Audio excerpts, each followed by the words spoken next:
Hello students and Jai Hind. I welcome you all to Magnet Brains competition, एक ऐसा platform जहां पे वेरियस कॉम्पिटिटिव एग्जामिनेशंस की तैयारी आप लोगों को एक्सक्लूसिवली फ्री ऑफ कॉस्ट करवाई जाती है। मतलब ये कि यहाँ कभी ऐसा नहीं होता कि किसी भी कॉम्पिटिटिव एग्जामिनेशन का कुछ कंटेंट आपको देखने के लिए या एक्सेस करने के लिए मिले और उसके बाद में आपसे ये बोला जाए कि भाई बचा हुआ कंटेंट देखने के लिए या एक्सेस करने के लिए आपको किसी तरीके की या तो कोई फीस देना पड़ेगी या कोई पेड सब्सक्रिप्शन लेना पड़ेगा।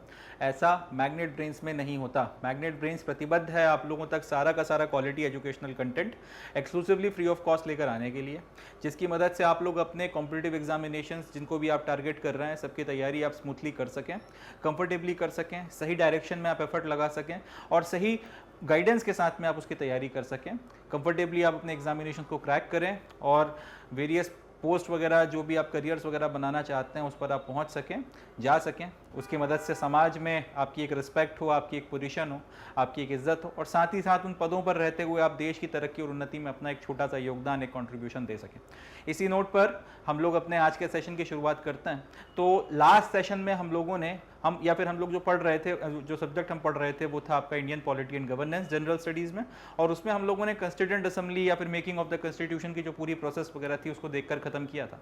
आज का जो हमारा सेशन रहने वाला है, आज हम एक नया टॉपिक स्टार्ट करेंगे और बहुत इंटरेस्टिंग टॉपिक रहने वाला है। इस टॉपिक का नाम है salient features of the constitution, यानी कि हमारा जो भारत का संविधान है इसके अलग अलग किस तरीके के प्रावधान हैं, क्या आपके फीचर्स वगैरह हैं, क्या वो क्वालिटीज़ हैं, क्या वो कैरेक्टरिस्टिक्स हैं जो इस पर्टिकुलर कॉन्स्टिट्यूशन को बाकी कॉन्स्टिट्यूशंस वगैरह से अलग करती हैं या फिर इसको स्पेशल बनाती हैं। इसमें अगर कोई क्वालिटी है या फिर जो भी चीज़ इसमें है वो क्यों है, इस तरीके की बातें जो है हमको इस पर्टिकुलर सेशन में करनी है। काफ़ी कुछ हमें समझ में आएगा, काफ़ी सारी नई बातें हमें पता चलेंगी और एक पूरी की पूरी माइन आप कह सकते हैं या पूरी की पूरी आप खान कह सकते हैं इस पर्टिकुलर सेशन को, क्योंकि यहाँ से बहुत सारे सवाल बनते हैं। तो एक तरीके से ये जो सेशन है आज का, ये वेरियस कॉम्पिटिटिव एग्जामिनेशंस वगैरह के लिए सवालों की एक खान है इंडियन पॉलिटी एंड गवर्नेंस के हमारे सब्जेक्ट में से।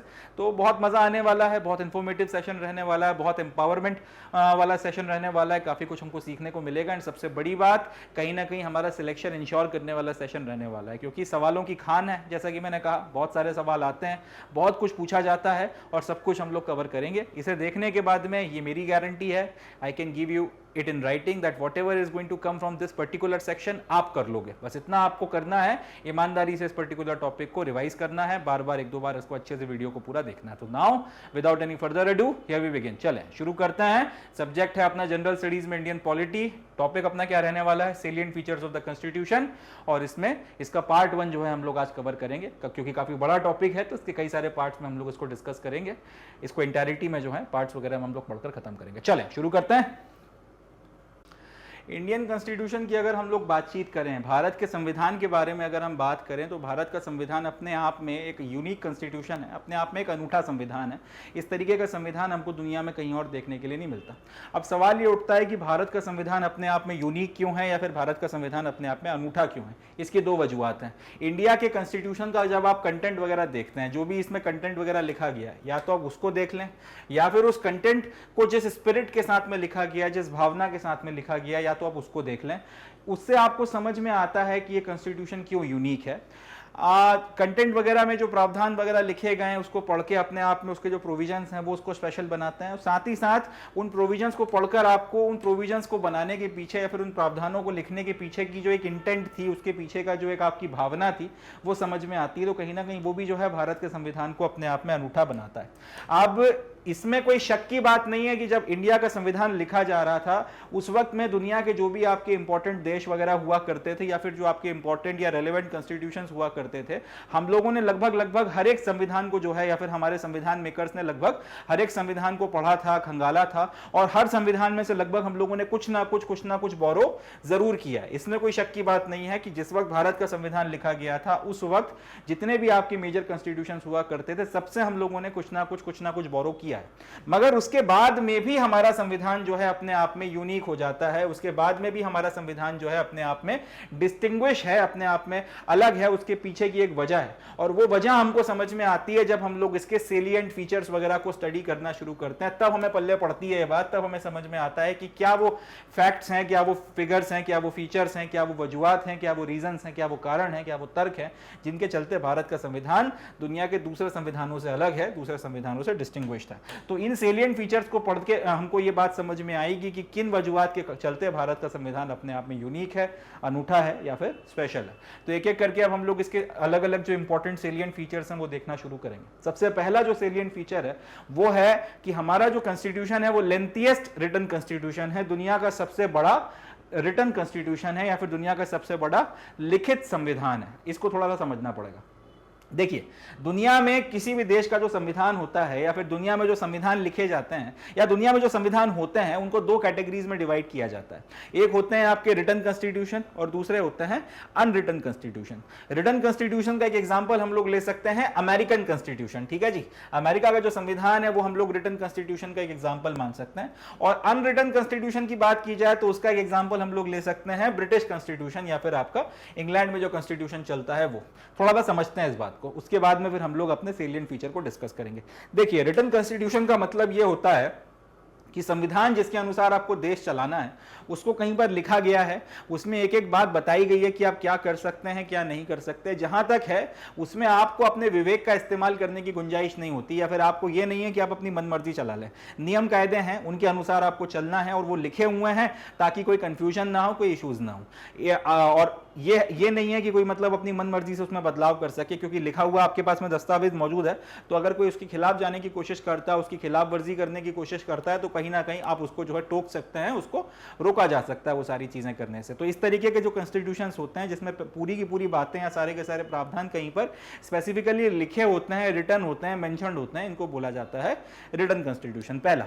दूसरे होते हैं अनरिटन कॉन्स्टिट्यूशंस। अनरिटन कॉन्स्टिट्यूशंस का मतलब होता है ऐसे संविधान जिनको कहीं पर लिखा नहीं गया और जिनके प्रावधान वगैरह जो हैं वो कहीं ना कहीं अजम्पशंस वगैरह के बेसिस पर ज्यादा चल रहे हैं। जैसे ब्रिटेन की बात कर लेते हैं। अब ब्रिटेन में कोई रिटन कॉन्स्टिट्यूशन नहीं है, मगर वहां पर आपके ऑर्डिनरी कानून वगैरह जो बने हुए हैं वो बने हैं। अब वो जो ऑर्डिनरी कानून वगैरह बनाए जाते हैं, उन ऑर्डिनरी कानूनों के प्रावधानों के बेसिस पर आपने अपने मन से एक अजम्पशन लगा लिया कि क्योंकि हमारे यहाँ इस तरीके के कानून बने हुए हैं, इसका और ये इस भावना के तहत बनाए गए हैं, इसलिए हमारा जो संविधान है उसके अंदर ये पर्टिकुलर फीचर जो है माना जा सकता है। एक एग्जाम्पल लेते हैं हम लोग, जैसे कि हम लोग नशे की बात करते हैं। दुनिया में अलग अलग जो देश हैं वो नशे की समस्या से ग्रसित हैं। अब सपोज कर लीजिए कि एक आपका इंग्लैंड की बात करते हैं, इन लोगों ने कानून बनाया कि भाई हमारे यहाँ हर तरीके का जो नशा है लेट से वो प्रतिबंधित है या फिर वो वर्जित है, एक कानून बना दिया गया।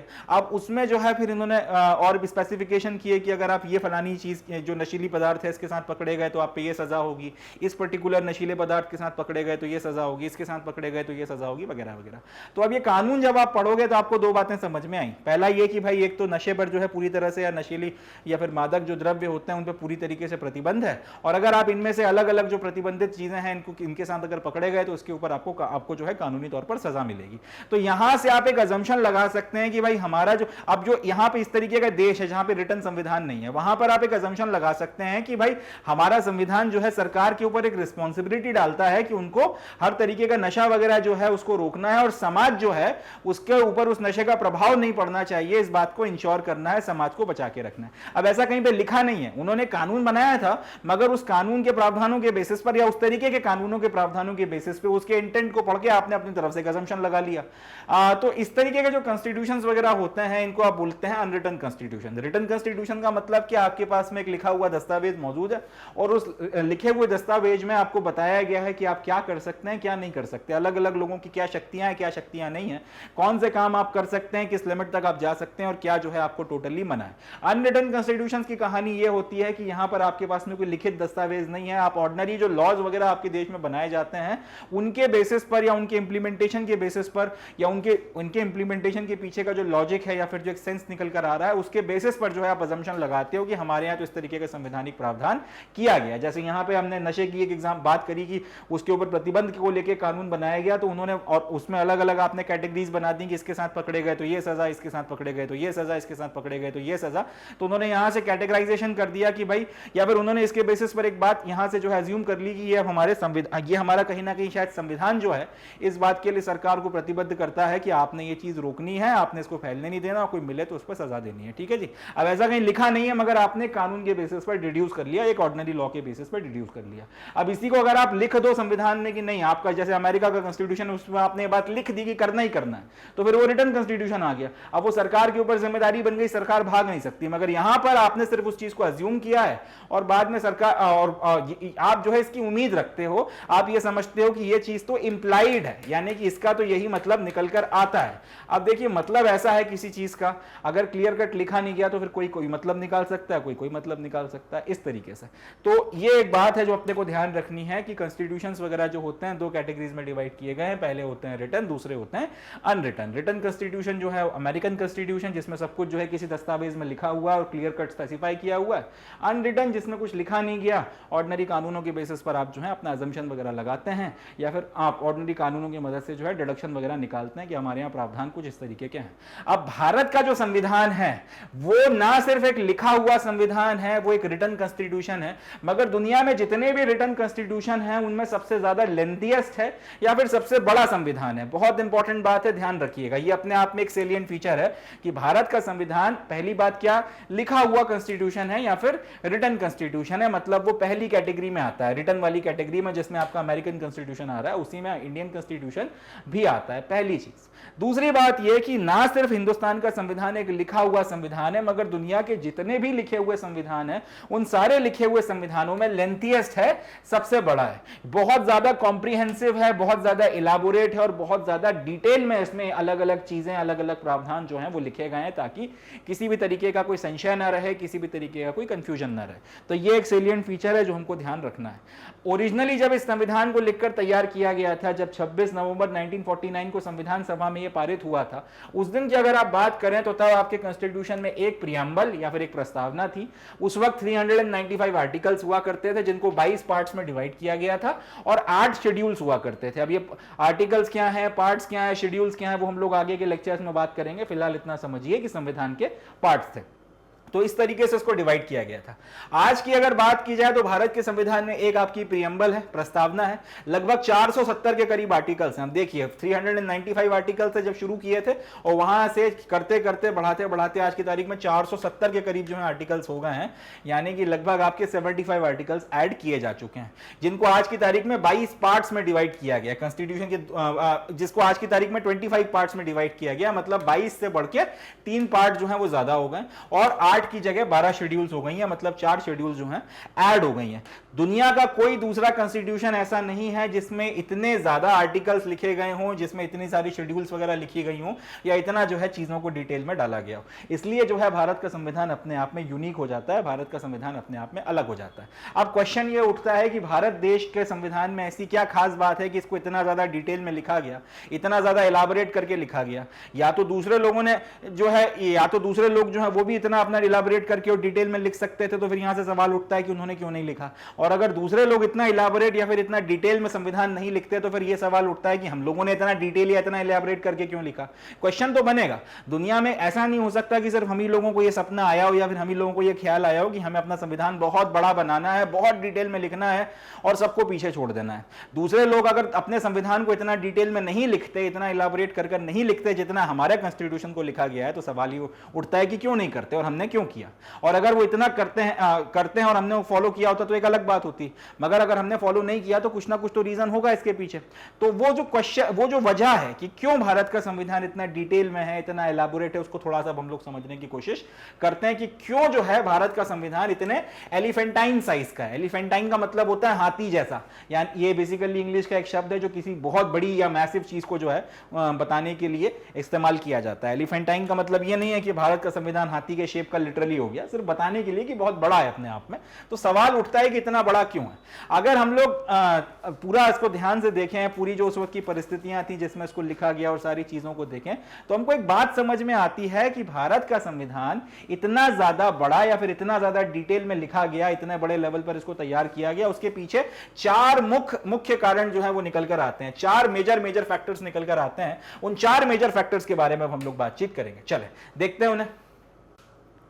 सबसे पहला तो फैक्टर जिसके चलते भारत का संविधान इतना बड़ा या इतना एलिफेंटाइन शेप का या साइज का निकल कर आया, वो था ज्योग्राफिकल फैक्टर्स।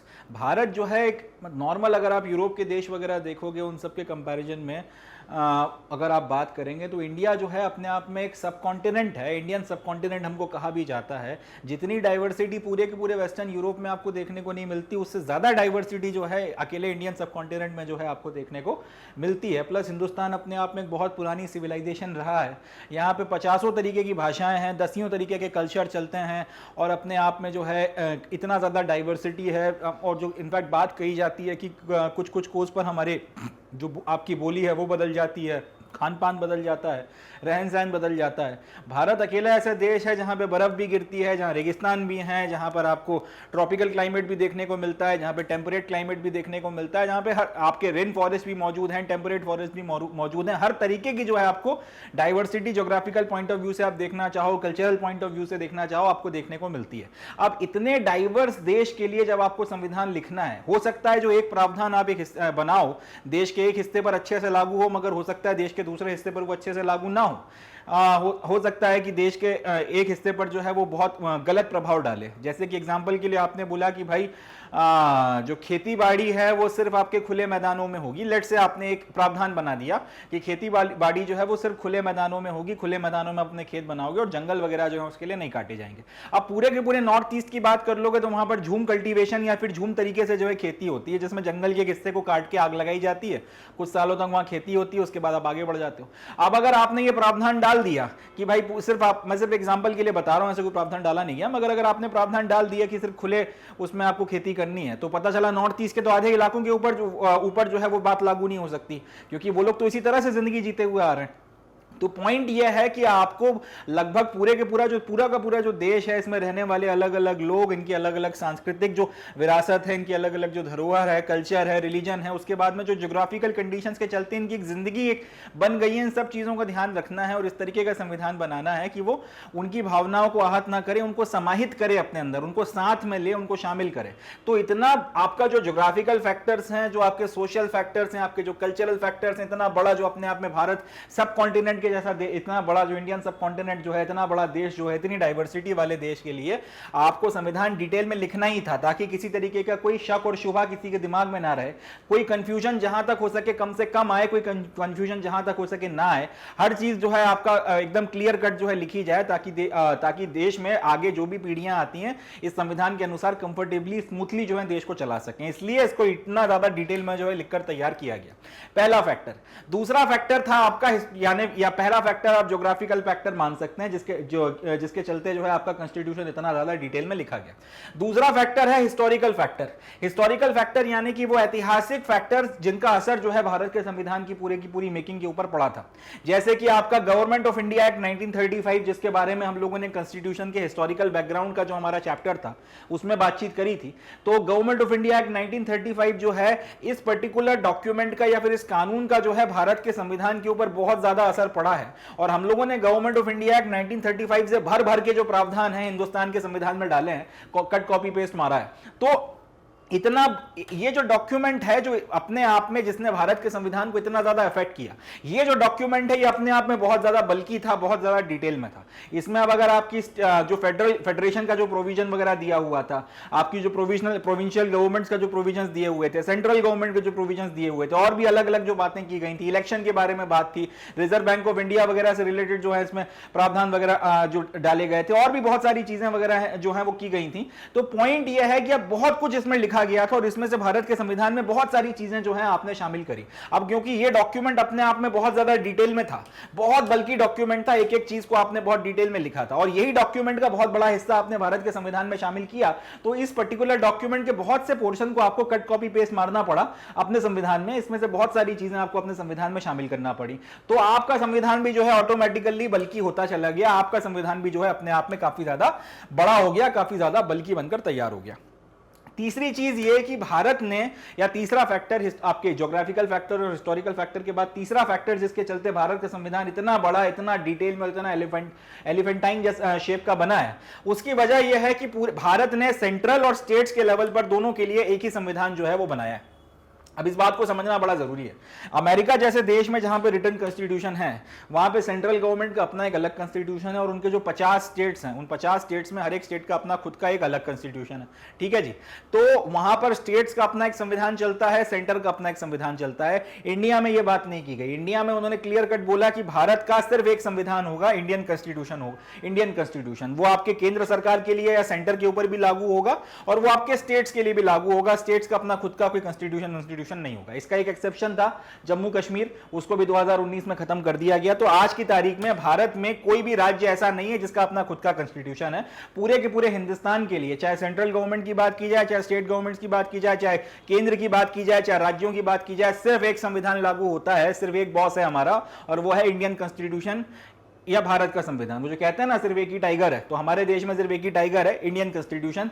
इसके अलावा कोई और जो है चूहा बिल्ली मेमना हमारे यहाँ नहीं है। तो एक बात ध्यान रखना है, सेंट्रल और स्टेट दोनों के लिए एक ही संविधान लिखा गया, एकला टाइगर या फिर एक ही जो है आपका टाइगर रखा गया, एक ही कॉन्स्टिट्यूशन बनाया गया। अब क्योंकि अब आपको केंद्र के प्रावधानों को भी उसी में डालना है, आपको राज्य के प्रावधानों को भी इसी में डालना है, तो ये कॉन्स्टिट्यूशन अपने आप में जो है बल्कि होना ही था। अमेरिका का कॉन्स्टिट्यूशन इतना बल्कि इसलिए नहीं है क्योंकि सेंट्रल का अलग कॉन्स्टिट्यूशन बना हुआ है, स्टेट्स के अपने अलग अलग कॉन्स्टिट्यूशन बने हुए हैं, तो इतना बल्कि नहीं है। हिंदुस्तान में क्योंकि अब आपने एक ही संविधान बनाया, सेंटर का भी प्रावधान उसमें डालें, स्टेट्स के भी प्रावधान उसमें डालें, इसलिए इसको बड़ा होना ही था। तो अमेरिका का कॉन्स्टिट्यूशन इतना सा रह गया, इंडिया का इतना बड़ा हो गया। वो बात जो है समझ में आती है। लास्ट जो था, जो रीजन जिसके चलते आपका कॉन्स्टिट्यूशन इतना ज्यादा जो है बड़ा बनके तैयार हुआ, वो था dominance of legal luminaries in the constituent assembly. Legal luminaries का मतलब होता है जो आपके कानून के क्षेत्र में जो है जो लोग रहते हैं, चाहे आपके वकील हों, अधिवक्ता हों, चाहे आपके जजेस वगैरह हों, कानून के क्षेत्र में जो लोग होते हैं, उर्दू में इसको बोला जाता है कानून साजी जो लोग करते हैं, जो आपका लॉ वगैरह की प्रैक्टिस वगैरह जो लोग करते हैं, आपके वकालत वगैरह कर रहे हैं, फैसले वगैरह सुना रहे हैं, कचहरी लगा रहे हैं, सारी चीजें करने वाले जो लोग हैं, जो लॉ की फील्ड में हैं, खास स्पेसिफिकली अब लॉयर्स की बात कर लें, जो लॉ प्रैक्टिस करते हैं, ये लोग जो है बड़ी संख्या में कॉन्स्टिट्यूएंट असेंबली में शामिल थे। अब अगर आप कभी कभी किसी लॉयर की लैंग्वेज देखिएगा जब वो ऑफिशियल डॉक्यूमेंट्स वगैरह को लिखता है, लॉ की लैंग्वेज बहुत ज्यादा जो है क्लिष्ट होती है, बहुत ज्यादा जो है आपकी डिटेल में चीजों को लिखा जाता है ताकि कोई गुंजाइश ना रहे किसी भी गलत तरीके से किसी भी डॉक्यूमेंट को इंटरप्रेट करने का। इसलिए वो डॉक्यूमेंट एक नॉर्मल बात भी कहनी होगी जो 2 या 4 लाइनों में कही जा सकती है, तो कानूनी भाषा में हो सकता है वो 2 या 4 पन्नों में चली जाए। आप लीगल अगर आप प्रैक्टिस वगैरह करते हैं, लॉ वगैरह में आपने देखे डॉक्यूमेंट, तो आपको ये बात पता होगी। अब क्योंकि आपकी संविधान सभा में बड़ी मात्रा में जो है लीगल ल्यूमिनरीज थे, वकील थे और बाकी इस तरीके के लोग थे जो कानून साजी कर रहे हैं या आपका कानून बनाने की प्रक्रिया में शामिल रहे हैं, आपका लॉ प्रैक्टिस करते थे, वकालत करते थे, जज रहे थे, इस तरीके की चीजें जिन्होंने कर रखी हैं, तो उन सबके चलते जो है आपका जो संविधान लिखा गया उसमें जो है इनकी आदत थी इनके प्रोफेशन की कि भाई कानूनी चीजों को जो है कानूनी दस्तावेजों को डिटेल में लिखा जाता है। लगभग उसी चीज को उन्होंने यहां पर जो है अप्लाई कर दिया और इसके चलते भारत का संविधान जो है वो बहुत ज्यादा डिटेल में जो है लिखकर तैयार किया गया। बहुत जो है इतना ज्यादा मतलब उसमें चीजों को क्लैरिटी के साथ में लिखा गया कि कोई गुंजाइश वगैरह ना रहे किसी भी तरीके के गलत इंटरप्रिटेशन की। The constitution contains not only the fundamental principles of governance but also detailed administrative provisions. ये भी एक इंपॉर्टेंट बात है। जनरली संविधानों में होता क्या है कि आपके जो फंडामेंटल प्रिंसिपल्स आपको ध्यान में रखने हैं, जिसके बेसिस पे गवर्नेंस किया जाएगा, सिर्फ उतनी बात लिखकर छोड़ दी जाती है।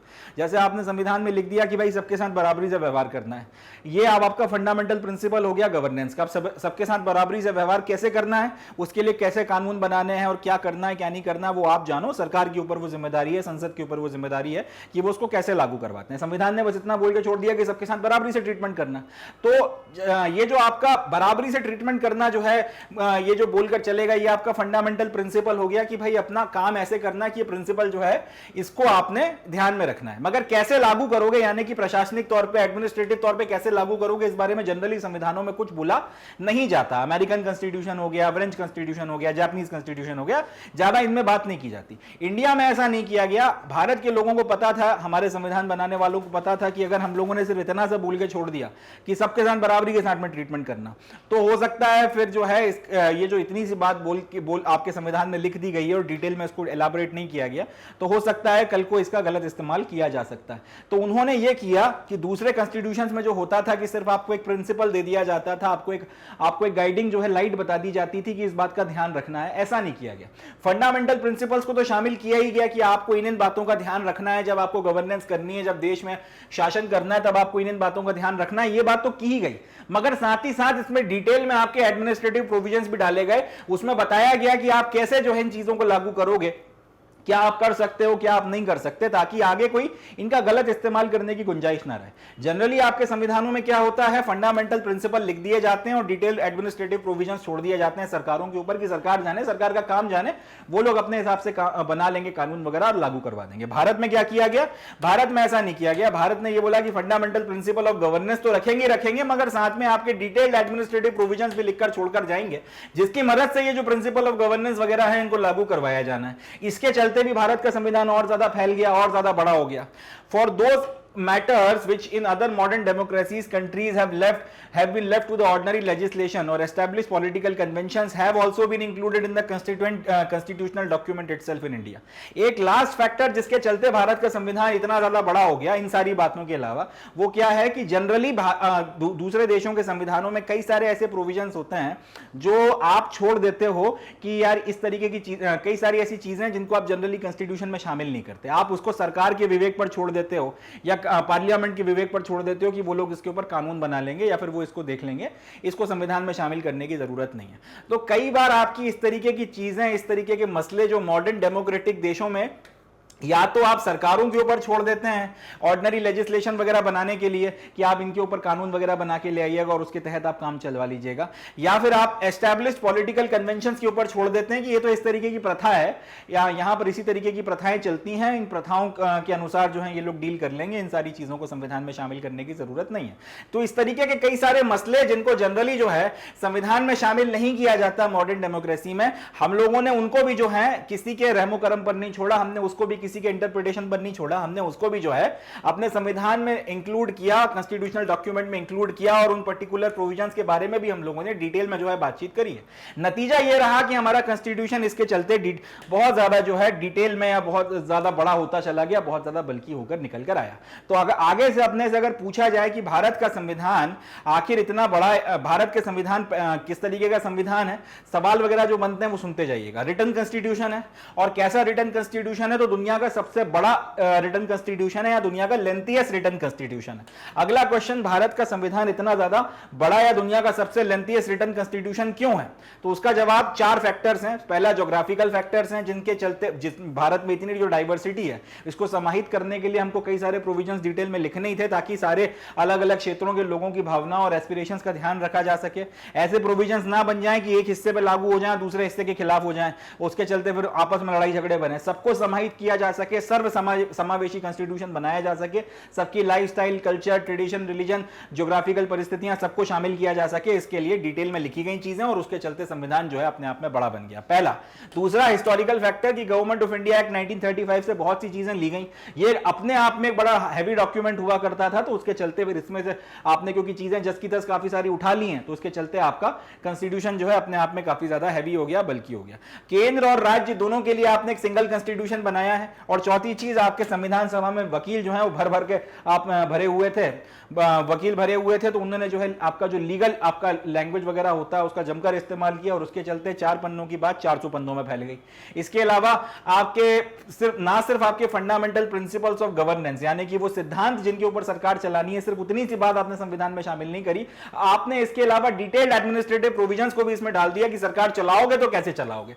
एंड अगली बात कि वो सारे मैटर्स जो जनरली आपका मॉडर्न डेमोक्रेटिक कंट्रीज में आप सरकारों के ऊपर छोड़ देते हैं, या फिर एस्टैब्लिश जो आपके यहाँ पॉलिटिकल कन्वेंशंस या पॉलिटिकल प्रथाएं पड़ी हुई हैं उस पर छोड़ देते हैं, आपने उनको भी किसी के भरोसे नहीं छोड़ा, आपने उनको भी जो है आपके डॉक्यूमेंट में शामिल किया और डिटेल में लिखा, ताकि कोई संशय की स्थिति ना रहे। नतीजा यह निकला कि भारत का संविधान दुनिया जहां का सबसे बड़ा संविधान जो है उसके सबसे बड़े लेंथीएस्ट रिटन कॉन्स्टिट्यूशन के तौर पर जो है निकल कर आया था। तो ये जो है पहला फीचर है। अब हम लोग सेकंड फीचर की बात करते हैं। जो सेकेंड सेलिएंट फीचर है जो हमारे कॉन्स्टिट्यूशन को अपने आप में यूनिक या फिर डिस्टिंक्ट बनाता है, वो यह है कि it has been drawn from various sources. मतलब यह कि भारत का संविधान किसी एक स्रोत से नहीं लिखा गया, कई सारे आपके पास में अलग अलग सोर्सेज थे, कई सारे आपके पास में अलग अलग स्रोत थे, और उन सबसे जो है आपने अलग अलग प्रोविजंस उठाए और उसकी मदद से आपने इंडियन कॉन्स्टिट्यूशन को बनाकर तैयार किया। तो वही बात यहाँ पे लिखी हुई है, the constitution of India has borrowed most of its provisions from constitutions of various other countries as well as from the government of India act 1935। मतलब यह है कि भारत का संविधान किसी एक स्रोत से या किसी एक सोर्स से नहीं लिखा गया। जब लिखा जा रहा था उस वक्त जो आपकी मेजर कंट्रीज वगैरह थी, लगभग सबके संविधानों को पढ़ा गया और उससे हम लोगों ने कुछ ना कुछ प्रोविजंस उठाए। एक तो ये बात रही, भारत के संविधान में अलग अलग देशों के प्रोविजंस में से कुछ ना कुछ शामिल किया गया, पहली चीज।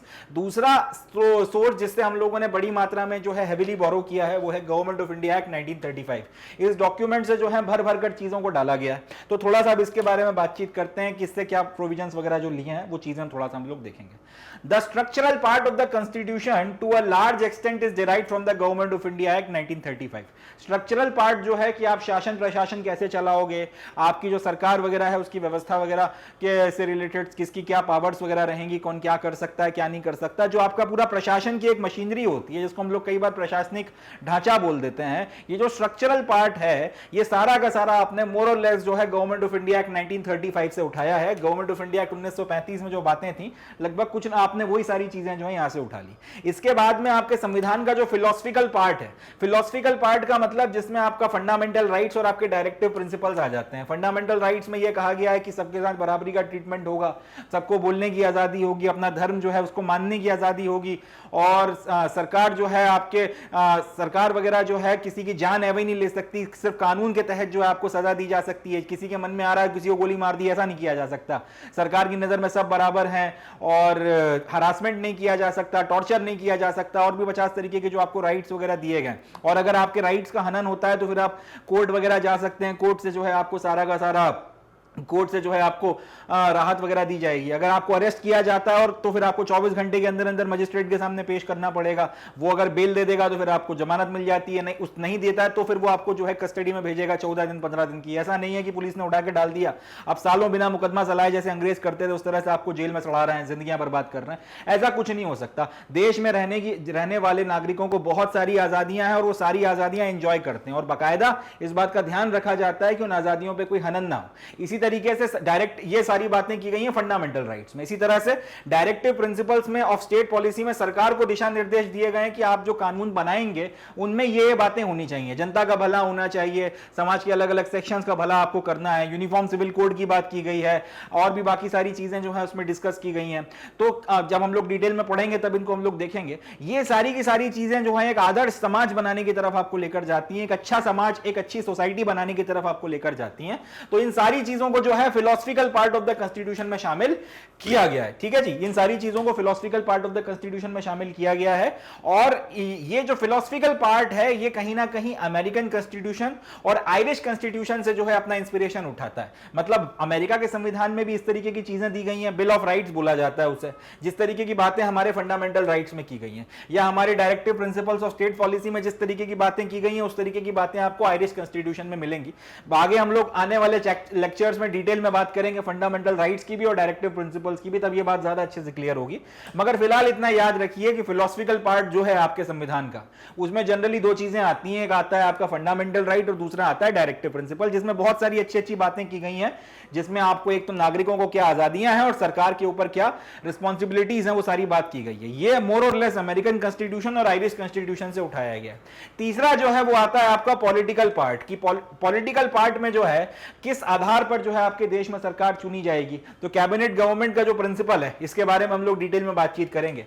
किस तरीके के जो रिलेशनशिप्स हैं वो आपके एग्जीक्यूटिव और लेजिस्लेचर के बीच में होने वाले हैं। मतलब आपका जो सरकार है, एग्जीक्यूटिव है, और आपका लेजिस्लेचर यानी कि जो कानून बनाने की संस्था है आपकी संसद, इनके बीच में रिश्ते कैसे रहेंगे, किस तरीके से जो है ये आपस में मिलकर काम करेंगे, देश को आगे लेकर चलेंगे। ये सारी की सारी चीजें जो है पॉलिटिकल पार्ट में आती हैं। इसके बारे में भी आने वाले लेक्चर्स में हमने डिटेल में बातचीत करनी है।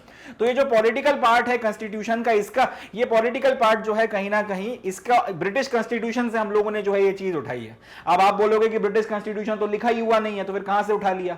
तो आपके जो अलग अलग लॉज वगैरह हैं उनके तहत जो इंटरप्रिटेशन निकल कर आया है, जिसके बेसिस पर वो लोग अपने देश में ये सिस्टम ऑफ गवर्नमेंट चला रहे हैं, बेसिकली वो सिस्टम ऑफ गवर्नमेंट जो है हम लोगों ने उठाया है। तो ये सारी की सारी चीजें कहां से आ जाती हैं? ये आ जाती है political part of the constitution वगैरह में।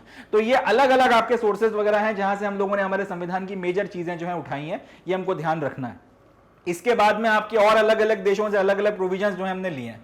कनाडा का कॉन्स्टिट्यूशन हो गया, ऑस्ट्रेलिया का कॉन्स्टिट्यूशन हो गया, उस वक्त की जो जर्मनी का कॉन्स्टिट्यूशन था, उस वक्त में जो आपका सोवियत यूनियन हुआ करता था जिसको यूएसएसआर बोला जाता था, आज रशिया बोला जाता है, इसका संविधान हो गया, फ्रांस हो गया, साउथ अफ्रीका हो गया, जापान हो गया, और इस तरह से जितने भी आपके देश वगैरह हुआ करते थे, स्पेन हो गया और मैक्सिको हो गया, जो भी आपके अलग अलग देश हुआ करते थे, सबसे के संविधानों को हम लोगों ने पढ़ा और सबसे कुछ ना कुछ जो है हम लोगों ने लिया ही लिया है।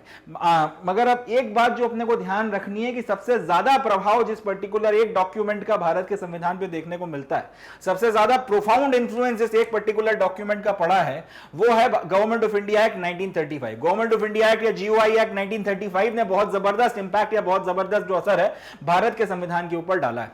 किस तरह से? आपका जो फेडरल स्कीम है, यानी कि आपके देश का जो फेडरेशन है, फेडरेशन क्या होता है हम लोग आगे डिस्कस करेंगे और मैं डिटेल में आपको पढ़ाऊंगा। फिलहाल इतना समझिए कि फेडरेशन करके एक व्यवस्था होती है, हमारे यहां मोर और लेस वो व्यवस्था चलती है। तो फेडरेशन की जो आपकी स्कीम है, देश में फेडरल स्कीम कैसे चलाई जाएगी वो हो गया, देश में जुडिशरी कैसे चलेगी, गवर्नर्स कैसे अपॉइंट होंगे, इमरजेंसी के प्रोविजंस क्या होंगे, पब्लिक सर्विस कमीशन की क्या व्यवस्था होगी, एडमिनिस्ट्रेटिव डिटेल्स वगैरह कैसी क्या रहेंगी, ये सारी की सारी चीजें आपने संविधान में गवर्नमेंट ऑफ इंडिया एक्ट 1935 से जस्ट का तस कट कॉपी पेस्ट कर दिया है। कुछ जगहों पे थोड़े मॉडिफिकेशंस किए हैं, मगर बहुत बड़े लेवल पर जो है गवर्नमेंट ऑफ इंडिया एक्ट जो है का कानून जो है इसने भारत के संविधान पर असर डाला है। तो आप इस तरह से कह सकते हैं कि, या फिर इसको ऐसे समझ सकते हैं कि आधे से ज्यादा जो आपके संविधान के प्रोविजंस वगैरह हैं, या तो वो गवर्नमेंट ऑफ इंडिया एक्ट 1935 से जस के तस उठा के डाल दिए गए, या मोर और लेस बहुत हद तक जो है उससे मिलते जुलते हैं, काफी हद तक अगर कुछ मॉडिफिकेशंस भी किए गए हैं तो काफी हद तक जो है वो आपस में मिलते जुलते हैं। नतीजा यह है, रिजल्ट यह है कि आपका कॉन्स्टिट्यूशन जो है इस तरीके से इतना डाइवर्स निकल कर आया है, इतना ज्यादा जो है उसमें डाइवर्सिटी देखने को मिलती है। तो सेकेंड फीचर अपने को ध्यान रखना है कि भारत का संविधान बहुत से सोर्सेज वगैरह जो है इनसे उठाया गया है, बहुत से सोर्सेज वगैरह से लिया गया है। स्ट्रक्चरल पार्ट का मतलब क्या होता है? प्रशासनिक या एडमिनिस्ट्रेटिव मशीनरी कहां से उठाई गई है? गवर्नमेंट ऑफ इंडिया एक्ट 1935, एक सवाल। दूसरा, आपका फिलोसफिकल पार्ट में क्या क्या आता है?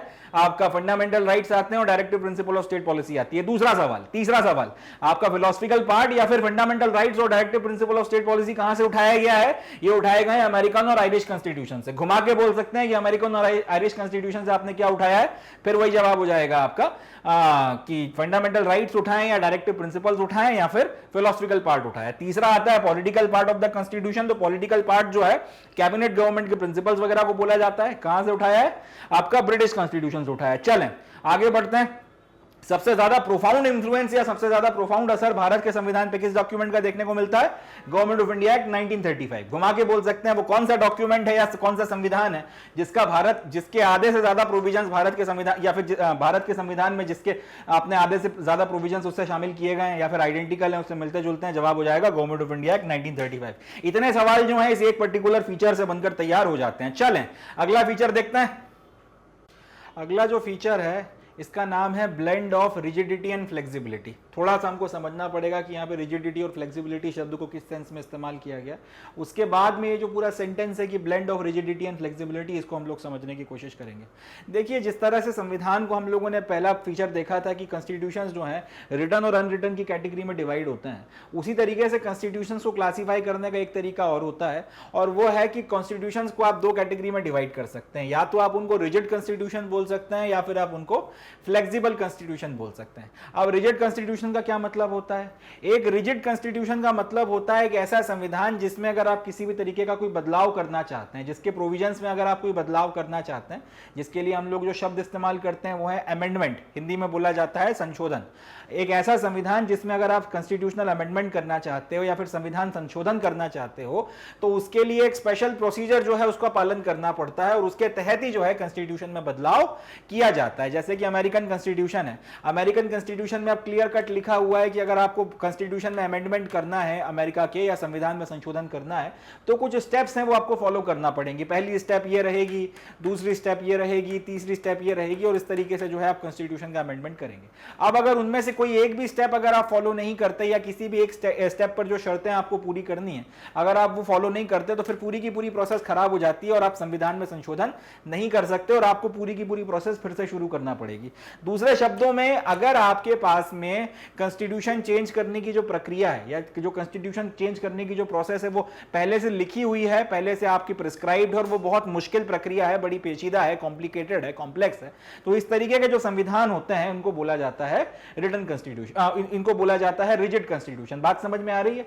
रिजिड कॉन्स्टिट्यूशन एक ऐसा कॉन्स्टिट्यूशन होता है जिसके संविधान के संशोधन की प्रक्रिया पहले से मौजूद है, मेंशन्ड है, प्रिस्क्राइब्ड है और वो थोड़ी सी मुश्किल होती है, इतना आसानी से उसमें बदलाव किया नहीं जा सकता। अगर उसकी एक भी शर्त को पूरा नहीं किया गया तो वो पूरा का पूरा संविधान संशोधन की प्रक्रिया आपकी नल एंड वॉइड हो जाती है और आपको फिर से शुरू करना पड़ेगा अगर आप संविधान में अभी भी संशोधन करना चाहते हैं तो। एक बात। दूसरी बात ये कि आपका इस तरीके की जो ये प्रक्रिया वगैरह फॉलो की जाती है, ये जनरली आपको सबसे पहले अमेरिकन कॉन्स्टिट्यूशन वगैरह में देखने के लिए मिली थी। तो इस तरीके की जो प्रक्रिया फॉलो करने वाले आपके कॉन्स्टिट्यूशंस होते हैं इनको कहा जाता है रिजिड कॉन्स्टिट्यूशन, पहला। दूसरे होते हैं फ्लेक्सिबल कॉन्स्टिट्यूशन। फ्लेक्सिबल कॉन्स्टिट्यूशन वो कॉन्स्टिट्यूशन होते हैं जिनको आप उसी तरीके से अमेंड कर सकते हो या जिसमें आप उसी तरीके से संविधान में संशोधन ला सकते हो जिस तरीके से आप सामान्य अपने देश के कानून वगैरह बनाते हो। उसी तरह से अगर आप अपने संविधान में बदलाव कर सकते हो तो इसको बोला जाता है उसको बोला जाता है आपके फ्लेक्सिबल कॉन्स्टिट्यूशन और इसका एग्जांपल है ब्रिटिश कॉन्स्टिट्यूशन। मैं इसको और थोड़ा डिटेल में आपको एक बात समझाता हूं। अमेरिकन कॉन्स्टिट्यूशन में बोला गया है कि लेट्स से 5 स्टेप्स हैं वो आपको फॉलो करना पड़ेंगी, पांचों की पांचों स्टेप्स आप फॉलो करो तब आपका संविधान में संशोधन होगा। ठीक है जी। अब संविधान के संशोधन की अपने आप में एक स्पेशल प्रोसेस है, संविधान के संशोधन की अपने आप में एक स्पेशल प्रोसीजर है, वो आपको फॉलो करना पड़ेगी। करोगे तब वो कॉन्स्टिट्यूशन में चेंजेस आएंगे, नहीं तो नहीं आ सकते। ठीक। दूसरा वाला क्या बोल रहा है कि जिस तरह से आप कानून बनाते हो, नॉर्मल अगर आपने एक कानून बनाना है कि भाई अगर कोई पान खा के कहीं पे थूक रहा है तो उसके ऊपर 500 रुपए का जुर्माना होगा, या फिर अगर आपने कानून बनाया कि कोई हेलमेट पहनकर अगर नहीं चलेगा तो फिर उसके ऊपर फलाना फलाना जुर्माना होगा। अब जो प्रक्रिया आप नॉर्मल कानून बनाने के लिए इस्तेमाल करते हो कि आपने प्रस्ताव रखा, आपने बता दिया कि ये जो प्रस्ताव है ये मैं लेकर आया हूं, जितने लोग इसके समर्थन में वो हाथ खड़े कर दें, जितने विरोध में है वो हाथ खड़े ना करें, या फिर वो आपका हाथ अगर खड़े कर रहे हैं तो वो इसके बाद में हाथ खड़े कर दें। आप देख लोगे आपकी मेजॉरिटी वगैरह है तो फिर पास कर दोगे, नहीं तो फिर वो पास नहीं होगा। एक नॉर्मल तरीका होता है कानून बनाने का। मैं बहुत सिंप्लीफाई करके बता रहा हूं मगर मोर और लेस कानून इसी तरह से बनता है कि आप लेकर आओगे, अल्टीमेटली उसके ऊपर वोटिंग होती है। अगर 100 लोगों का आपका हाउस है और उसमें से 51 लोगों ने फेवर में वोट डाल दिया तो फिर आपका कानून बन जाता है। तो जिस तरीके से आप एक नॉर्मल कानून बनाते हो, अगर उसी तरीके से अगर आप संविधान को चेंज करते हो या उसी तरीके से अगर आप संविधान में संशोधन भी कर सकते हो, वही प्रोसेस लगा के, कोई अलग से स्पेशल प्रोसीजर नहीं है जिस तरीके से यहां पर आपका किया जा रहा था, तो इस तरीके के संविधान को बोला जाता है फ्लेक्सिबल कॉन्स्टिट्यूशन। और उसका सबसे बढ़िया एग्जांपल कौन सा है? British constitution. अपने को ध्यान रखना है। तो यह बात ध्यान रहेगी अब कि दुनिया के जो संविधान है वो 2 कैटेगरी में डिवाइड किए गए। पहले होते हैं आपके रिजिड कॉन्स्टिट्यूशन, दूसरे होते हैं फ्लेक्सिबल कॉन्स्टिट्यूशन। रिजिड कॉन्स्टिट्यूशन जिनमें आप संविधान संशोधन अगर करना चाहते हो उसकी एक प्रक्रिया या एक प्रोसेस होती है, वो फॉलो करना पड़ती है और अगर उसमें एक भी शर्त पूरी नहीं हुई तो फिर संविधान में संशोधन नहीं किया जा सकता। और आपका फ्लेक्सिबल कॉन्स्टिट्यूशन कौन से कॉन्स्टिट्यूशंस होते हैं? वो कॉन्स्टिट्यूशन जिसमें जिस तरह से आप सामान्य कानून बनाते हो, सामान्य आपके कानून बनते हैं, गुटखा खा के थूकने पर जो आप अगर फाइन लगाने का कानून बना रहे हो, जिस प्रोसेस का पालन करते हुए, उसी प्रोसेस का पालन करते हुए अगर आप संविधान संशोधन भी कर लो तो इस तरीके के संविधानों को बोला जाता है फ्लेक्सिबल कॉन्स्टिट्यूशन। रिजिड का एग्जांपल अमेरिकन कॉन्स्टिट्यूशन है और फ्लेक्सिबल का एग्जांपल जो है ब्रिटिश कॉन्स्टिट्यूशन है। अब हम यहां पे जो लाइन लिखी हुई है blend of rigidity and flexibility, इसका मतलब यह है कि हमारा जो संविधान है ना तो वो पूरी तरीके से रिजिड है और ना वो पूरी तरीके से फ्लेक्सिबल है। हम लोगों ने ये देखा कि ये भी अपने आप में एक अच्छी चीज है और ये भी कई जगहों पर अपने आप में एक अच्छी चीज है, तो पूरी तरह से इसको फॉलो करना भी जो है वो ठीक नहीं है और पूरी तरह से इसको फॉलो करना भी ठीक नहीं है। हम लोग एक काम करते हैं, दोनों का कॉम्बिनेशन जो है उसको ले लेते हैं, दोनों के कॉम्बिनेशन को हम लोग साथ में इस्तेमाल करते हैं और उसी के चलते ये जो आपका तीसरा वाला फीचर है जिसमें बोला जा रहा है कि blend of rigidity and flexibility, तो अपना जो इंडिया का कॉन्स्टिट्यूशन है ना वो अमेरिकन कॉन्स्टिट्यूशन की तरह पूरी तरीके से रिजिड है, ना वो आपके ब्रिटिश कॉन्स्टिट्यूशन की तरह जो है पूरी तरह से फ्लेक्सिबल है, मगर वो दोनों का सिंथेसिस है, दोनों के कॉम्बिनेशन है। भारत में संविधान संशोधन का की जो पावर है या भारत का संविधान जो संशोधन होता है वो किया जाता है आर्टिकल 368 के तहत। इंपॉर्टेंट है, याद रखिएगा, पूछा गया कईयों बार। भारत में संविधान संशोधन की ताकत आपको संविधान से ही मिलती है, और संविधान के कौन से आर्टिकल से मिलती है? आर्टिकल 368 से। तो भारत में संविधान संशोधन की जो पावर है वो आर्टिकल 368 से मिलती है, और आर्टिकल 368 ये बोलता है कि भारत के संविधान को दो तरीकों से अमेंड किया जा सकता है। वो दो तरीके कौन कौन से हैं? कुछ प्रोविजंस ऐसे हैं जिनको अमेंड करने के लिए आपको स्पेशल मेजॉरिटी की जरूरत पड़ती है। स्पेशल मेजॉरिटी का मतलब होता है 2/3 majority of the members of each house present in voting and a majority of the total membership of the house. ये मैं अभी आपको समझाऊंगा डिटेल में कि स्पेशल मेजॉरिटी क्या होता है। तो कुछ आपके ऐसे अमेंडमेंट होते हैं जिनको करने के लिए आपको स्पेशल मेजॉरिटी की जरूरत पड़ती है, एक। और कुछ आपके ऐसे अमेंडमेंट होते हैं जिनको करने के लिए आपको स्पेशल मेजॉरिटी की भी जरूरत पड़ती है, प्लस आपको रेटिफिकेशन भी लगता है हाफ ऑफ द स्टेट्स का। ये भी क्या होता है रेटिफिकेशन वगैरह, मैं वो भी आपको बताऊंगा। तो ये दो तरीके जो हैं इससे आप अमेंडमेंट वगैरह कर सकते हैं।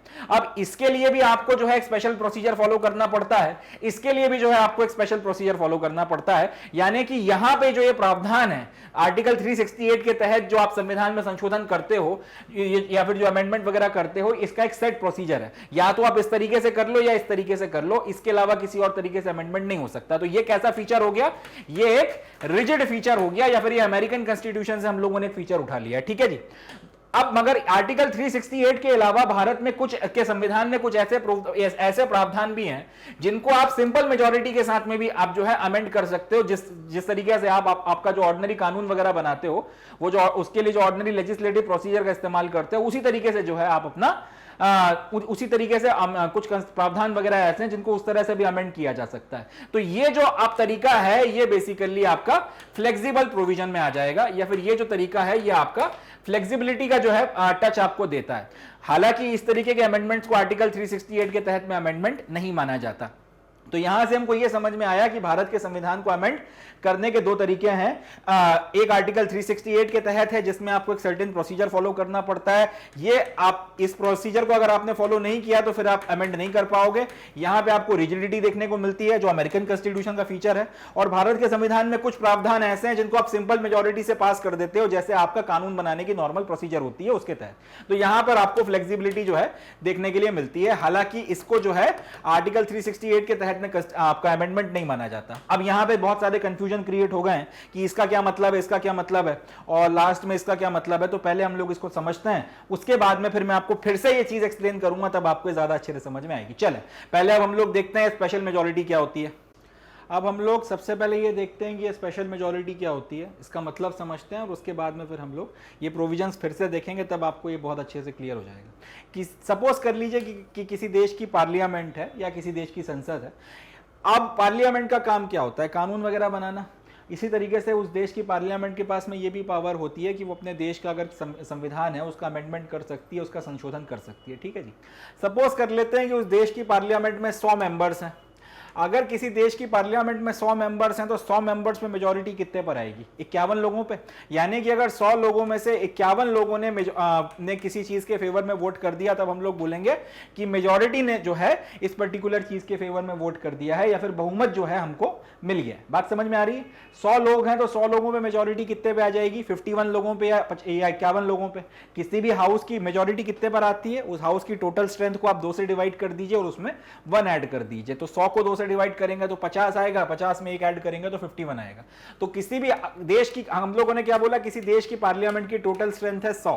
इसका मतलब उस देश में की जो पार्लियामेंट है उसमें अगर आपको कोई प्रस्ताव पास कराना है तो उसके लिए मेजॉरिटी कितने पर आएगी? वो आएगी 51 पर। ठीक है। या फिर इसको कई बार हम लोग ऑर्डिनरी मेजॉरिटी कहते हैं, इसको भी समझना जरूरी है। इसको हम लोग कई बार ऑर्डिनरी मेजॉरिटी कहते हैं। तो उस देश की संसद की अगर टोटल स्ट्रेंथ 100 है तो उसकी ऑर्डिनरी मेजॉरिटी कितने पर आएगी? 51 पर आएगी। अब जरूरी नहीं है कि आपका अगर कभी कोई कानून वगैरह पास हो रहा है तो ये संसद में 100 के 100 मेंबर जो है हमेशा मौजूद रहें और वो लोग हमेशा वोटिंग करें। जरूरी नहीं है कि हमेशा सारे के सारे लोग आए। सपोज कर लीजिए कि किसी दिन कोई कानून वगैरह पास होना था और उस दिन 90 लोग मौजूद थे। अब अगर इन 90 लोगों में से 2/3 लोगों ने कानून के फेवर में वोट डाला तो 90 का जो 2/3 बनता है वो कितना बनता है? वो बनता है 60। यानी कि संसद में 90 लोग मौजूद थे और 90 का जो 2/3 लोग थे या जो प्रेजेंट मेंबर थे 90, उसका 2/3 कितना बना 60, यानी कि 60 लोगों ने किसी चीज के फेवर में वोट डाला। अब ये जो 60 लोगों ने इसके फेवर में वोट डाला है तो उसमें दो चीजें आ गई हैं। एक तो इस हाउस की ऑर्डिनरी मेजोरिटी आ गई है। ऑर्डिनरी मेजोरिटी का मतलब क्या, कम से कम 51 लोग आने चाहिए थे, तो 60 में 60 का मतलब यह है कि इसने 51 की अपनी ऑर्डिनरी मेजोरिटी कवर कर ली है। प्लस ये जो लोग, ये जो 60 नंबर निकल कर आ रहा है, ये वो कितना है, जितने लोग यहां पे मौजूद थे जब वोटिंग की जा रही थी उसका 2/3। तो अगर आपके पार्लियामेंट में कभी ऐसी परिस्थिति बनती है कि आपके पार्लियामेंट में किसी चीज के ऊपर वोटिंग हुई और वोटिंग में दो शर्तें पूरी हुई, एक तो आपकी जो ऑर्डिनरी मेजोरिटी है पार्लियामेंट की, यानी कि पार्लियामेंट की टोटल स्ट्रेंथ डिवाइडेड बाय 2+1, इतने लोगों ने किसी चीज के फेवर में वोट डाला, पर साथ ही साथ जितने लोग वहां पे मौजूद थे उसकी कम से कम 2/3 ने अगर आपके फेवर में वोट डाला है, तो ऐसी कंडीशन में हम लोग ये बोलते हैं कि जो प्रस्ताव पास हुआ है स्पेशल मेजोरिटी से पास हुआ है, और ये जो चीज है वो कहलाती है स्पेशल मेजोरिटी। इसको ध्यान से सुनना है, इसको मैं एक बार फिर एक्सप्लेन करूंगा, मगर ये अपने दिमाग में अच्छे से क्लियर हो जाना चाहिए क्योंकि स्पेशल मेजोरिटी का जिक्र बार बार आएगा। किसी देश की संसद के में लेट से 100 लोग मौजूद हैं या 100 मेंबर्स हैं, तो ये उसकी टोटल स्ट्रेंथ हो गई। अब अगर इस हाउस की मेजोरिटी की बात की जाए तो वो कितने पर आएगी, वो आएगी 51 पे। इसको बोला जाता है ऑर्डिनरी मेजोरिटी या ऑर्डिनरी स्ट्रेंथ। कितना, टोटल स्ट्रेंथ जो भी आपकी पार्लियामेंट की उसको 2 से डिवाइड कर दो, यहां पे 100 को 2 से डिवाइड किया तो कितना आया 50, और उसमें 1 ऐड कर दो, तो किसी भी पार्लियामेंट की टोटल स्ट्रेंथ डिवाइडेड बाय 2+1 कितना निकल कर आता है, जो भी नंबर निकल कर आता है वो कहलाती है ऑर्डिनरी मेजोरिटी। तो अगर हम लोगों ने किसी देश की पार्लियामेंट की टोटल स्ट्रेंथ 100 मान ली, तो वो उसकी टोटल स्ट्रेंथ इतनी होगी, तो उसकी ऑर्डिनरी मेजोरिटी कितनी हो जाएगी, इसको 2 से डिवाइड किया, यानी कि 100 को डिवाइड किया 2 से तो 50 आया, उसमें 1 ऐड कर दिया, तो 51 जो है उसकी ऑर्डिनरी मेजोरिटी हो जाएगी। अब अगर किसी वक्त किसी पर्टिकुलर कानून के ऊपर वोटिंग हो रही है और वहां पे 90 लोग मौजूद हैं और 90 लोगों में का 2/3 बनता है 60, इस बिल, कोई बिल वगैरह है उसके ऊपर वोटिंग हो रही है और उसके फेवर में इस संसद के 60 लोगों ने, 90 में जो लोग मौजूद थे उसमें से 60 लोगों ने अगर वोट डाल दिया, तो दो शर्तें पूरी होती हैं। पहला तो ये जो 51 लोगों की आपकी ऑर्डिनरी मेजोरिटी की शर्त है वो पूरी हो जाएगी। दूसरा ये कि जितने लोग मौजूद थे उसके 2/3 जो हैं, जो प्रेजेंट हैं और वोट डाल रहे हैं, उसके 2/3 ने आपके फेवर में वोट डाल दिया। ये दो शर्तें जब पूरी होती हैं तब हम लोग ये बोलते हैं कि बिल जो है आपका स्पेशल मेजोरिटी से पास हुआ है। ठीक है जी, इसको ध्यान रखना है। अब अगर इसी को थोड़ा नंबर हम लोग चेंज करते हैं, सपोज कर लीजिए कि आपके जो पार्लियामेंट है उसमें 150 जो है वो टोटल स्ट्रेंथ है। अब 150 अगर टोटल स्ट्रेंथ है तो इसका मतलब आपकी मेजोरिटी कितने पर आ जाएगी, 150 को 2 से डिवाइड किया 75, उसमें एक ऐड किया, यानी कि 76 पे आपकी मेजोरिटी आ जाएगी। 76 पे आपकी जो मेजोरिटी आ गई इसको बोला जाता है ऑर्डिनरी मेजोरिटी। अब अगर हम लोग 150 का 2/3 निकालते हैं, किसी वक्त लेट से अगर हम लोग ये बोलते हैं कि 150 के 150 लोग मौजूद हैं और उसका 2/3 अगर हम लोग कैलकुलेट करते हैं, 3 से 150 को डिवाइड किया, ये आया 50, और 50 का 2 हम लोगों ने किया तो ये आया 100। मतलब ये है 150 का अगर आप 2/3 कैलकुलेट करने बैठेंगे तो 150 का 2/3 कितना बनता है, 150 का 2/3 बनता है 100। ठीक है जी, याद रखिएगा। तो अगर कभी किसी पर्टिकुलर बिल के ऊपर इस संसद में वोटिंग वगैरह हो रही है, 150 से 150 लोग मौजूद हैं और उसमें से अगर 100 लोगों ने किसी बिल के फेवर में वोट डाल के उस बिल को पास किया, तो ये 100 लोगों की स्ट्रेंथ, या 100 की जगह लेट से हम लोग मान लेते हैं 110 लोगों ने अगर बिल को पास किया, 120 लोगों ने पास किया, डजंट मैटर, मगर 100 से ज्यादा लोगों ने पास किया, 101 ने किया, 110 ने किया, फर्क नहीं पड़ता, मगर 100 से ज्यादा लोगों ने किया है, तो ये 100 लोग दो बातें पूरी करते हैं या दो शर्तें पूरी करते हैं। एक तो आपके हाउस की जो ऑर्डिनरी मेजोरिटी है वो आपको मिल जाती है, प्लस जितने लोग प्रेजेंट हैं और वोट डाल रहे हैं उसके 2/3 ने जो है कम से कम आपके फेवर में वोट डाला है। 110 लोगों ने भी वोट किया तो भी ये शर्त पूरी हो रही है कि आपका ऑर्डिनरी मेजोरिटी यानी 76 की मेजोरिटी भी आपको मिल गई, प्लस जितने लोग मौजूद हैं उसके 2/3 या उससे ज्यादा लोगों ने आपके फेवर में वोट डाला है, तो ये कहलाती है स्पेशल मेजोरिटी। तो याद रखना है इस बात को कि स्पेशल मेजोरिटी का मतलब क्या होता है। एक तो आपके जो भी हाउस की मेजोरिटी है, जिसको हम लोग कई बार ऑर्डिनरी मेजोरिटी बोल देते हैं, वो आपके पास में आनी चाहिए, प्लस टोटल स्ट्रेंथ जो आपके हाउस की है उसका अगर आपके जो भी हाउस वगैरह हैं उसमें जितने लोग प्रेजेंट हैं और वोट वगैरह कर रहे हैं, जितने लोग आपके प्रेजेंट हैं और वोट कर रहे हैं, मेंबर प्रेजेंट एंड वोटिंग, उसका कम से कम 2/3 ने आपके फेवर में वोट डाला हो, तो ये जो दोनों शर्तें अगर पूरी होती हैं इसको कहा जाता है सिंपल मेजोरिटी। इसको कहा जाता है, अगर ये दोनों शर्तें पूरी होती हैं तब उसको कहा जाता है स्पेशल मेजॉरिटी, इस बात का अपने को ध्यान रखना है। फिर से सुनिए, अगर आपके हाउस में कभी किसी पर्टिकुलर बिल के ऊपर वोटिंग हुई और उसमें आपके किसी पर्टिकुलर बिल के ऊपर फेवर में वोटिंग हुई है, आपकी पार्लियामेंट वगैरह में वोटिंग हुई और उसमें आपके सदस्यों ने वोट डाले हैं, इतने वोट डाले हैं कि आपके हाउस की टोटल स्ट्रेंथ डिवाइडेड बाय 2, यानी कि जो भी उसकी टोटल स्ट्रेंथ है उसको 2 से डिवाइड करके उसमें एक ऐड कर दें, इतने लोग कम से कम जो है आपके फेवर में आ गए हैं, यानी कि आपकी ऑर्डिनरी मेजॉरिटी भी पूरी हो गई है। और जितने लोग आपके प्रेजेंट हैं, total number of members present, उसके कम से कम 2/3 लोगों ने आपके फेवर में वोट किया है। ये 2 शर्तें अगर पूरी होती हैं तब हम लोग कहते हैं कि स्पेशल मेजॉरिटी से जो है आपका बिल पास हुआ है। ये ध्यान रखना है आपने को। अब हम लोग ये प्रोविजन फिर से पढ़ते हैं कि आर्टिकल 368 ये कहता है कि भारत का संविधान 2 तरीके से अमेंड हो सकता है। आर्टिकल 368 क्या करता है, 368 भारत के पार्लियामेंट को या भारत की संसद को भारत का जो संविधान है उसमें संशोधन करने की, अमेंडमेंट करने की पावर देता है। अब आर्टिकल 368 ये बोलता है कि भारत का संविधान 2 तरह से बदला जा सकता है, 2 तरह से इसमें अमेंडमेंट हो सकता है। पहला तरीका क्या है, आप या तो अमेंडमेंट कर दीजिए स्पेशल मेजॉरिटी से। स्पेशल मेजॉरिटी का मतलब क्या कि एक तो आपके हाउस की जो है, आपकी जो टोटल स्ट्रेंथ है, आपके हाउस की जो भी स्ट्रेंथ है उसकी मेजॉरिटी आपके पास में होनी चाहिए। टोटल मेंबरशिप जो है आपके हाउस की, उसकी मेजॉरिटी मतलब हाउस की टोटल मेंबरशिप डिवाइडेड बाय 2 + 1। एक तो कम से कम इतने वोट आपके फेवर में पड़ने चाहिए, प्लस जितने लोग वहां पे वोट कर रहे हैं, हाउस में जितने लड़के प्रेजेंट हैं और वोटिंग डाल रहे हैं, उसके कम से कम 2/3 ने आपके फेवर में अगर वोट किया हो, तब हम लोग बोलेंगे कि स्पेशल मेजॉरिटी से जो है आपका बिल पास हुआ है। तो भारत का संविधान बदलने का एक तरीका तो यह है कि आप कुछ प्रावधान ऐसे हैं जिनको स्पेशल मेजॉरिटी के साथ में पास करवा सकते हैं, एक तरीका।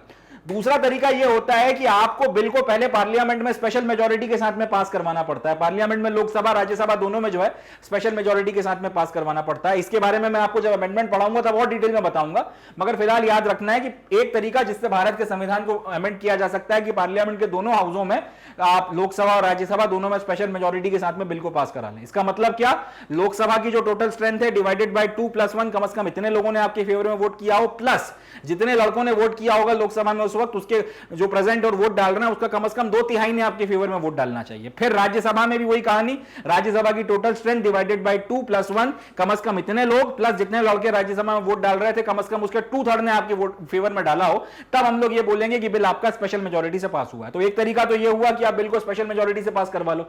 दूसरा तरीका जो अमेंडमेंट करने का होता है संविधान में, वो ये होता है कि आप एक तो बिल को स्पेशल मेजॉरिटी के साथ में पास करवाओ, मगर साथ ही साथ उसके बाद में उसको आपको स्टेट्स को भेजना पड़ता है। स्टेट की जो आपकी विधानसभा है या लेजिस्लेचर्स हैं वहां पर भेजना पड़ता है रेटिफिकेशन के लिए, और कम से कम आधे स्टेट्स जब तक आपको रेटिफाई कर नहीं देते तब तक आप बिल को पास नहीं मानते।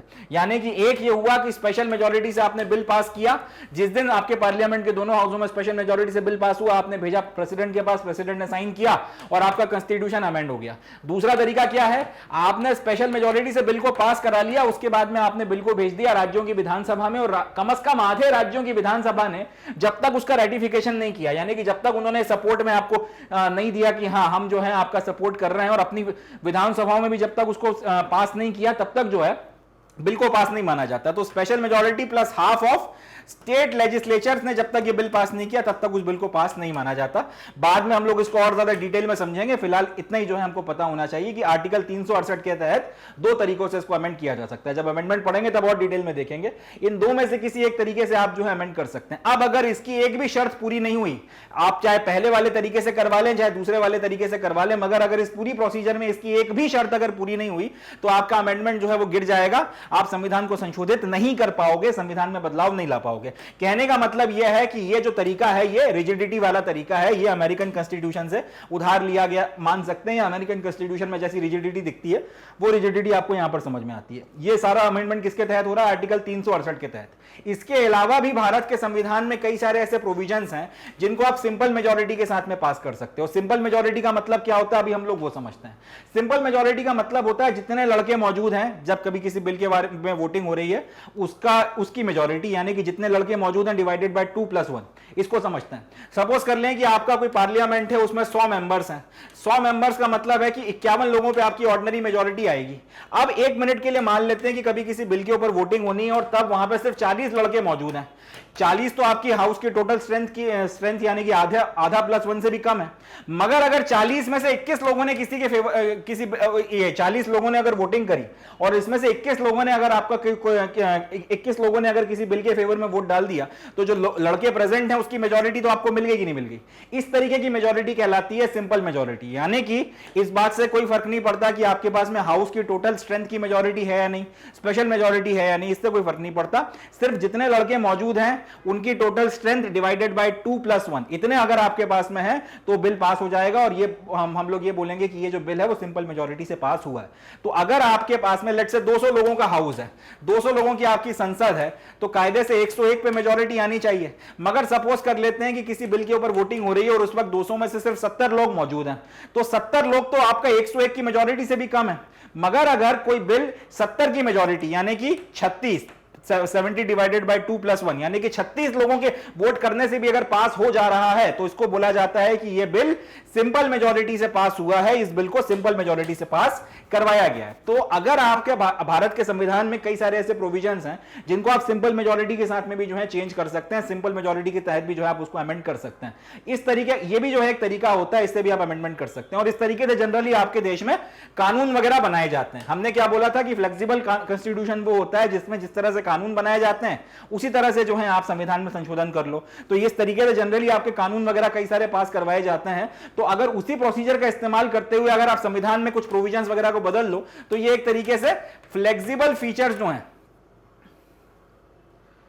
ये एक तरीके से फ्लेक्सिबल फीचर्स वगैरह जो हैं वो उसकी नुमाइंदगी कर रहा है। तो ये जो आपका कंसेप्ट ये कंसेप्ट कहां पर लगाया गया था, ये कंसेप्ट लगाया गया था आपके ब्रिटिश कॉन्स्टिट्यूशन वगैरह के ऊपर, और वहां से जो है इस चीज को हम लोगों ने उठाया था। हालांकि इस तरीके के जो अमेंडमेंट्स वगैरह होते हैं इसको आर्टिकल 368 में अमेंडमेंट नहीं माना जाता। अब इसका क्या मतलब है वो हम लोग डिटेल में देखेंगे जब हम लोग अमेंडमेंट वगैरह के बारे में बात करेंगे। मगर कुल मिला के हमने देखा कि 3 तरीकों से अमेंडमेंट हो सकता है। 2 तरीके आर्टिकल 368 के तहत में दिए गए हैं और एक तरीका जिसको हम लोग सिंपल मेजोरिटी से भी कर सकते हैं। 3 तरीकों से अमेंडमेंट हो सकता है। 2 तरीकों से आप फ्लेक्सिबली अमेंडमेंट कर सकते हो और 2 तरीकों से आप रिजिड तरीके से अमेंडमेंट कर सकते हो और एक तरह से आप जो है फ्लेक्सिबल तरह से अमेंडमेंट कर सकते हो। इसीलिए हम लोग ये बोलते हैं कि भारत का संविधान ना तो पूरी तरह से रिजिड है ना पूरी तरह से फ्लेक्सिबल है, मगर ये दोनों का सिंथेसिस है, दोनों का कॉम्बिनेशन है। इसलिए ना हमने पूरी तरह अमेरिकन को कट कॉपी पेस्ट मारा है, ना हमने ब्रिटिशर्स को आंख बंद करके फॉलो किया। दोनों को देखा, दोनों की अच्छी बातें ली और दोनों को उठा के हमने कंबाइन कर दिया। तो ये जो है हमारा ये वाला जो है हमारा थर्ड आपका सेलिएंट फीचर बनकर तैयार होता है कि ये blend of rigidity and flexibility है। चलें आगे बढ़ते हैं। नेक्स्ट जो अपना फीचर है इसका नाम है फेडरल सिस्टम विद यूनिटरी बायस। इसका मतलब क्या बनता है फेडरल सिस्टम विद यूनिटरी बायस वो मैं आपको एक्सप्लेन करूंगा, मगर उसके पहले हम लोग इसके फीचर्स को देखते हैं। सबसे पहली बात जो अपने को पता होनी चाहिए कि फेडरेशन का मतलब क्या होता है। देखिए क्या होता है, अगर आपके पास में सपोज कर लें कि 3-4 छोटे छोटे स्टेट्स हैं, स्टेट नंबर ए है, स्टेट नंबर बी है, स्टेट नंबर सी है और स्टेट नंबर डी है। अब ये चारों स्टेट आपस में लेट से कमजोर हैं या फिर चारों स्टेट आपस में बहुत ज्यादा मजबूत नहीं है। अब इन्होंने ये डिसाइड किया कि हम लोग एक काम करते हैं, हम लोग एक फेडरेशन बना लेते हैं, हम लोग एक टीम बना लेते हैं। अब हम लोग अलग अलग ना रहकर एक देश के तौर पे साथ में रहेंगे।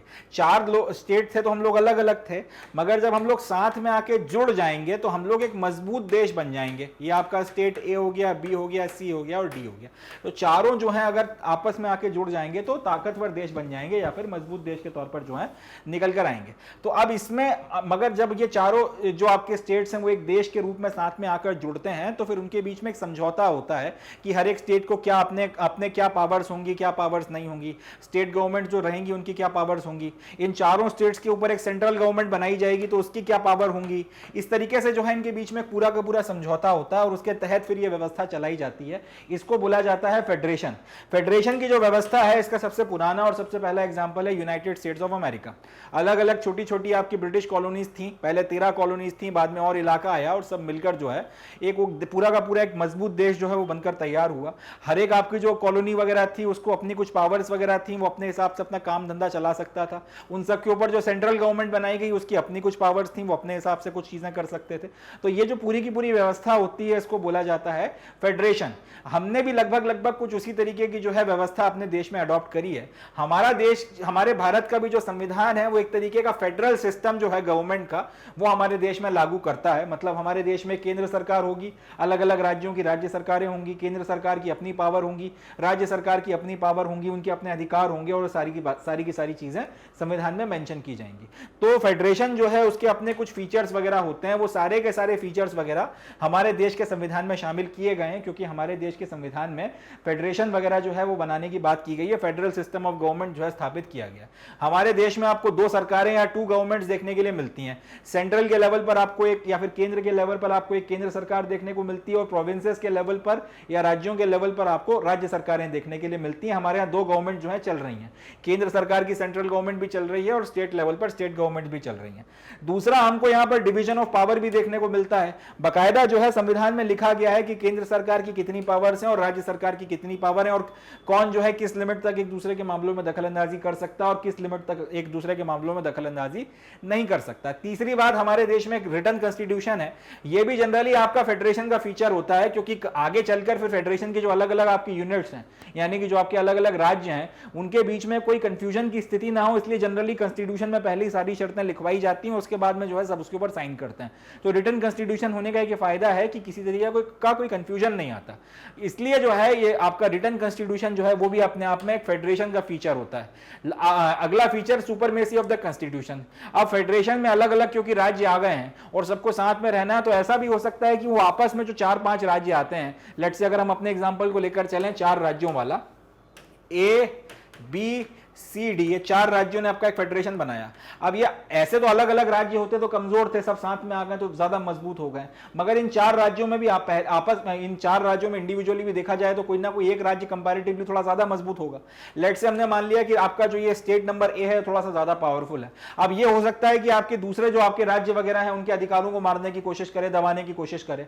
ये तब हो सकता है जब आपके पास में रिटन कॉन्स्टिट्यूशन नहीं है, या फिर अगर रिटन कॉन्स्टिट्यूशन है तो वो इनके ऊपर तो वो जो है उसकी सुपरमेसी नहीं है, यानी कि सब जो है अब जहां तक उनका मन करता है वहीं तक मानते हैं, जहां पे मन नहीं करता वहां पे नहीं मानते हैं। अगर इस तरीके की व्यवस्था है तब फिर जो है कोई एक अपनी दादागिरी चला सकता है, उसके चलते आपका फेडरेशन खत्म भी हो सकता है, दूसरे लोग जो है छोड़कर जा भी सकते हैं। इससे बचाने के लिए किया यह जाता है, ये पहली शर्त रखी जाती है कि संविधान जो है वो सुप्रीम होगा, किसी के अपने मन की नहीं चलेगी, आपको जो है कॉन्स्टिट्यूशन के अनुसार चलना पड़ेगा, चाहे आपको अच्छा लगे चाहे आपको बुरा लगे। तो ये जो चीज है या जो ये जो प्रावधान है इसको बोला जाता है सुपरमेसी ऑफ द कॉन्स्टिट्यूशन। ये भी अपने आप में एक फीचर है जो आपको फेडरेशन वगैरह में या फेडरल सिस्टम ऑफ गवर्नमेंट में देखने के लिए मिलता है। इसके बाद रिजिडिटी ऑफ द कॉन्स्टिट्यूशन, ये एक फीचर है कि संविधान को आप अपनी मन मर्जी से तोड़ या मरोड़ नहीं सकते, उसका एक पूरा प्रोसीजर है, उसको आपको पालन करना पड़ेगा और उसके अनुसार ही जो है आप कॉन्स्टिट्यूशन वगैरह में चेंजेस कर सकते हो। तो ये जो है रिजिडिटी ऑफ द कॉन्स्टिट्यूशन भी फेडरेशन का एक फीचर है। इंडिपेंडेंट जुडिशरी कि आपकी जो अदालत है वो सरकार वगैरह के दखलंदाजी से बिल्कुल आजाद रहेगी और अपनी मन मर्जी से जो है फैसले वगैरह देगी, कानून वगैरह के अनुसार फैसले देगी, वो किसी के प्रभाव में आके या दबाव में आके जो है फैसले नहीं देगी, कानून का जो पूरा का पूरा पालन करते हुए जो है फैसले वगैरह देगी।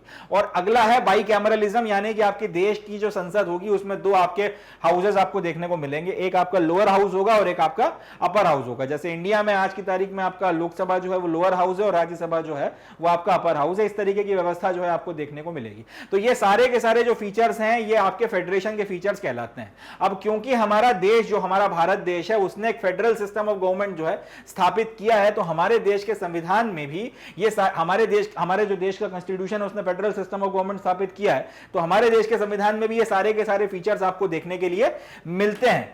मगर एक इंटरेस्टिंग बात यह है कि इसके अलावा हमारे देश में आपका एक यूनिटरी सिस्टम ऑफ गवर्नमेंट जो होता है उसके भी कई सारे फीचर्स आपको देखने के लिए मिलते हैं। यूनिटरी सिस्टम ऑफ गवर्नमेंट का मतलब क्या होता है? यूनिटरी सिस्टम ऑफ गवर्नमेंट का मतलब यह होता है कि आप अपने सारे के सारे देश को एक जगह बैठकर चला रहे हो, एक ही जगह से बैठकर आप पूरे के पूरे देश के लिए फैसला ले रहे हो। फेडरेशन में क्या होता है? फेडरेशन में आपने ये बोला कि एक बहुत बड़ा देश है, उसके लेट से आपने 4-5 टुकड़े करके छोटे छोटे राज्य बना दिए, राज्यों को अपनी पावर दे दी कि भाई अपने अपने इतनी पावर आपके पास में, इस हिसाब से अपने अपने इलाके को संभालो और जो बड़े बड़े इंपॉर्टेंट मैटर है वो सेंट्रल गवर्नमेंट संभालेगी। इस तरीके की व्यवस्था भी फेडरेशन में होती है।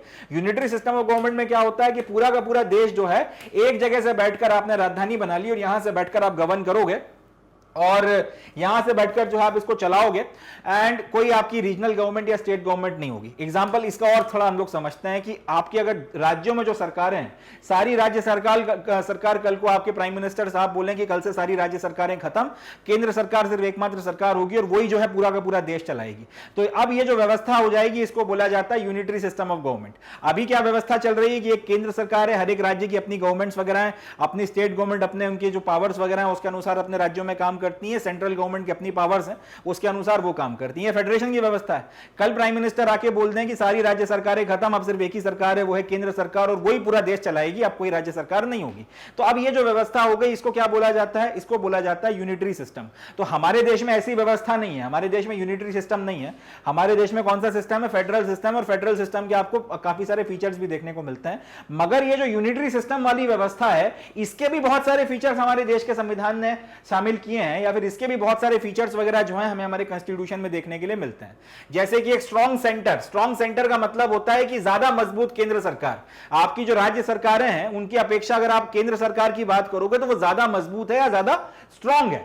इसी तरह से आपके पूरे देश के लिए सिंगल कॉन्स्टिट्यूशन लिखा गया है। फेडरेशन में जनरली दो कॉन्स्टिट्यूशंस होते हैं, जैसे अमेरिका फेडरेशन है तो अपने स्टेट्स का अलग कॉन्स्टिट्यूशन है, सेंट्रल गवर्नमेंट का अलग कॉन्स्टिट्यूशन है। हमारे यहां वो व्यवस्था नहीं है, हमारे यहां पूरे देश के लिए सिर्फ एक ही कॉन्स्टिट्यूशन है। और ये जो फीचर है वो आपका यूनिटरी सिस्टम ऑफ गवर्नमेंट में देखने को मिलता है, जहां पे सिर्फ एक सरकार होती है। मगर हमारे देश में इंस्पाइट ऑफ द फैक्ट कि दो सरकारें चल रही हैं सेंटर और स्टेट के लेवल पर, फेडरेशन चल रहा है, मगर फिर भी हम लोगों ने यूनिटरी सिस्टम ऑफ गवर्नमेंट का एक फीचर उठाया है, सिंगल कॉन्स्टिट्यूशन। इसी तरह से अमेरिका में जितने भी आपके नागरिक होते हैं उनके पास दोहरी नागरिकता है। एक अमेरिकन सिटीजनशिप होती है, इसके अलावा दूसरा एक जिस स्टेट के वो नागरिक हैं, फ्लोरिडा के हैं, टेक्सास के हैं, न्यूयॉर्क के हैं, वॉशिंगटन के हैं, जिस भी आपके स्टेट के वो नागरिक हैं उसकी भी जो है नागरिकता वगैरह उनके पास में होती है। ठीक है जी, तो उनके पास में दो नागरिकताएं होती हैं, मगर इस तरीके की व्यवस्था आपको यूनिटरी सिस्टम ऑफ गवर्नमेंट में देखने के लिए नहीं मिलती। वहां पर पूरे देश में आप कहीं पे भी रहो आपके पास में सिर्फ एक ही नागरिकता होती है। इंस्पाइट ऑफ द फैक्ट कि इंडिया जो है वो फेडरेशन है या उसने federal system of government adopt किया है,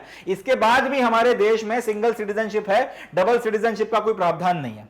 इसी तरीके से आपका जो संविधान होता है वो बड़ा फ्लेक्सिबल होता है यूनिटरी गवर्नमेंट्स में, बड़े आसानी से आप संविधान को बदल सकते हो।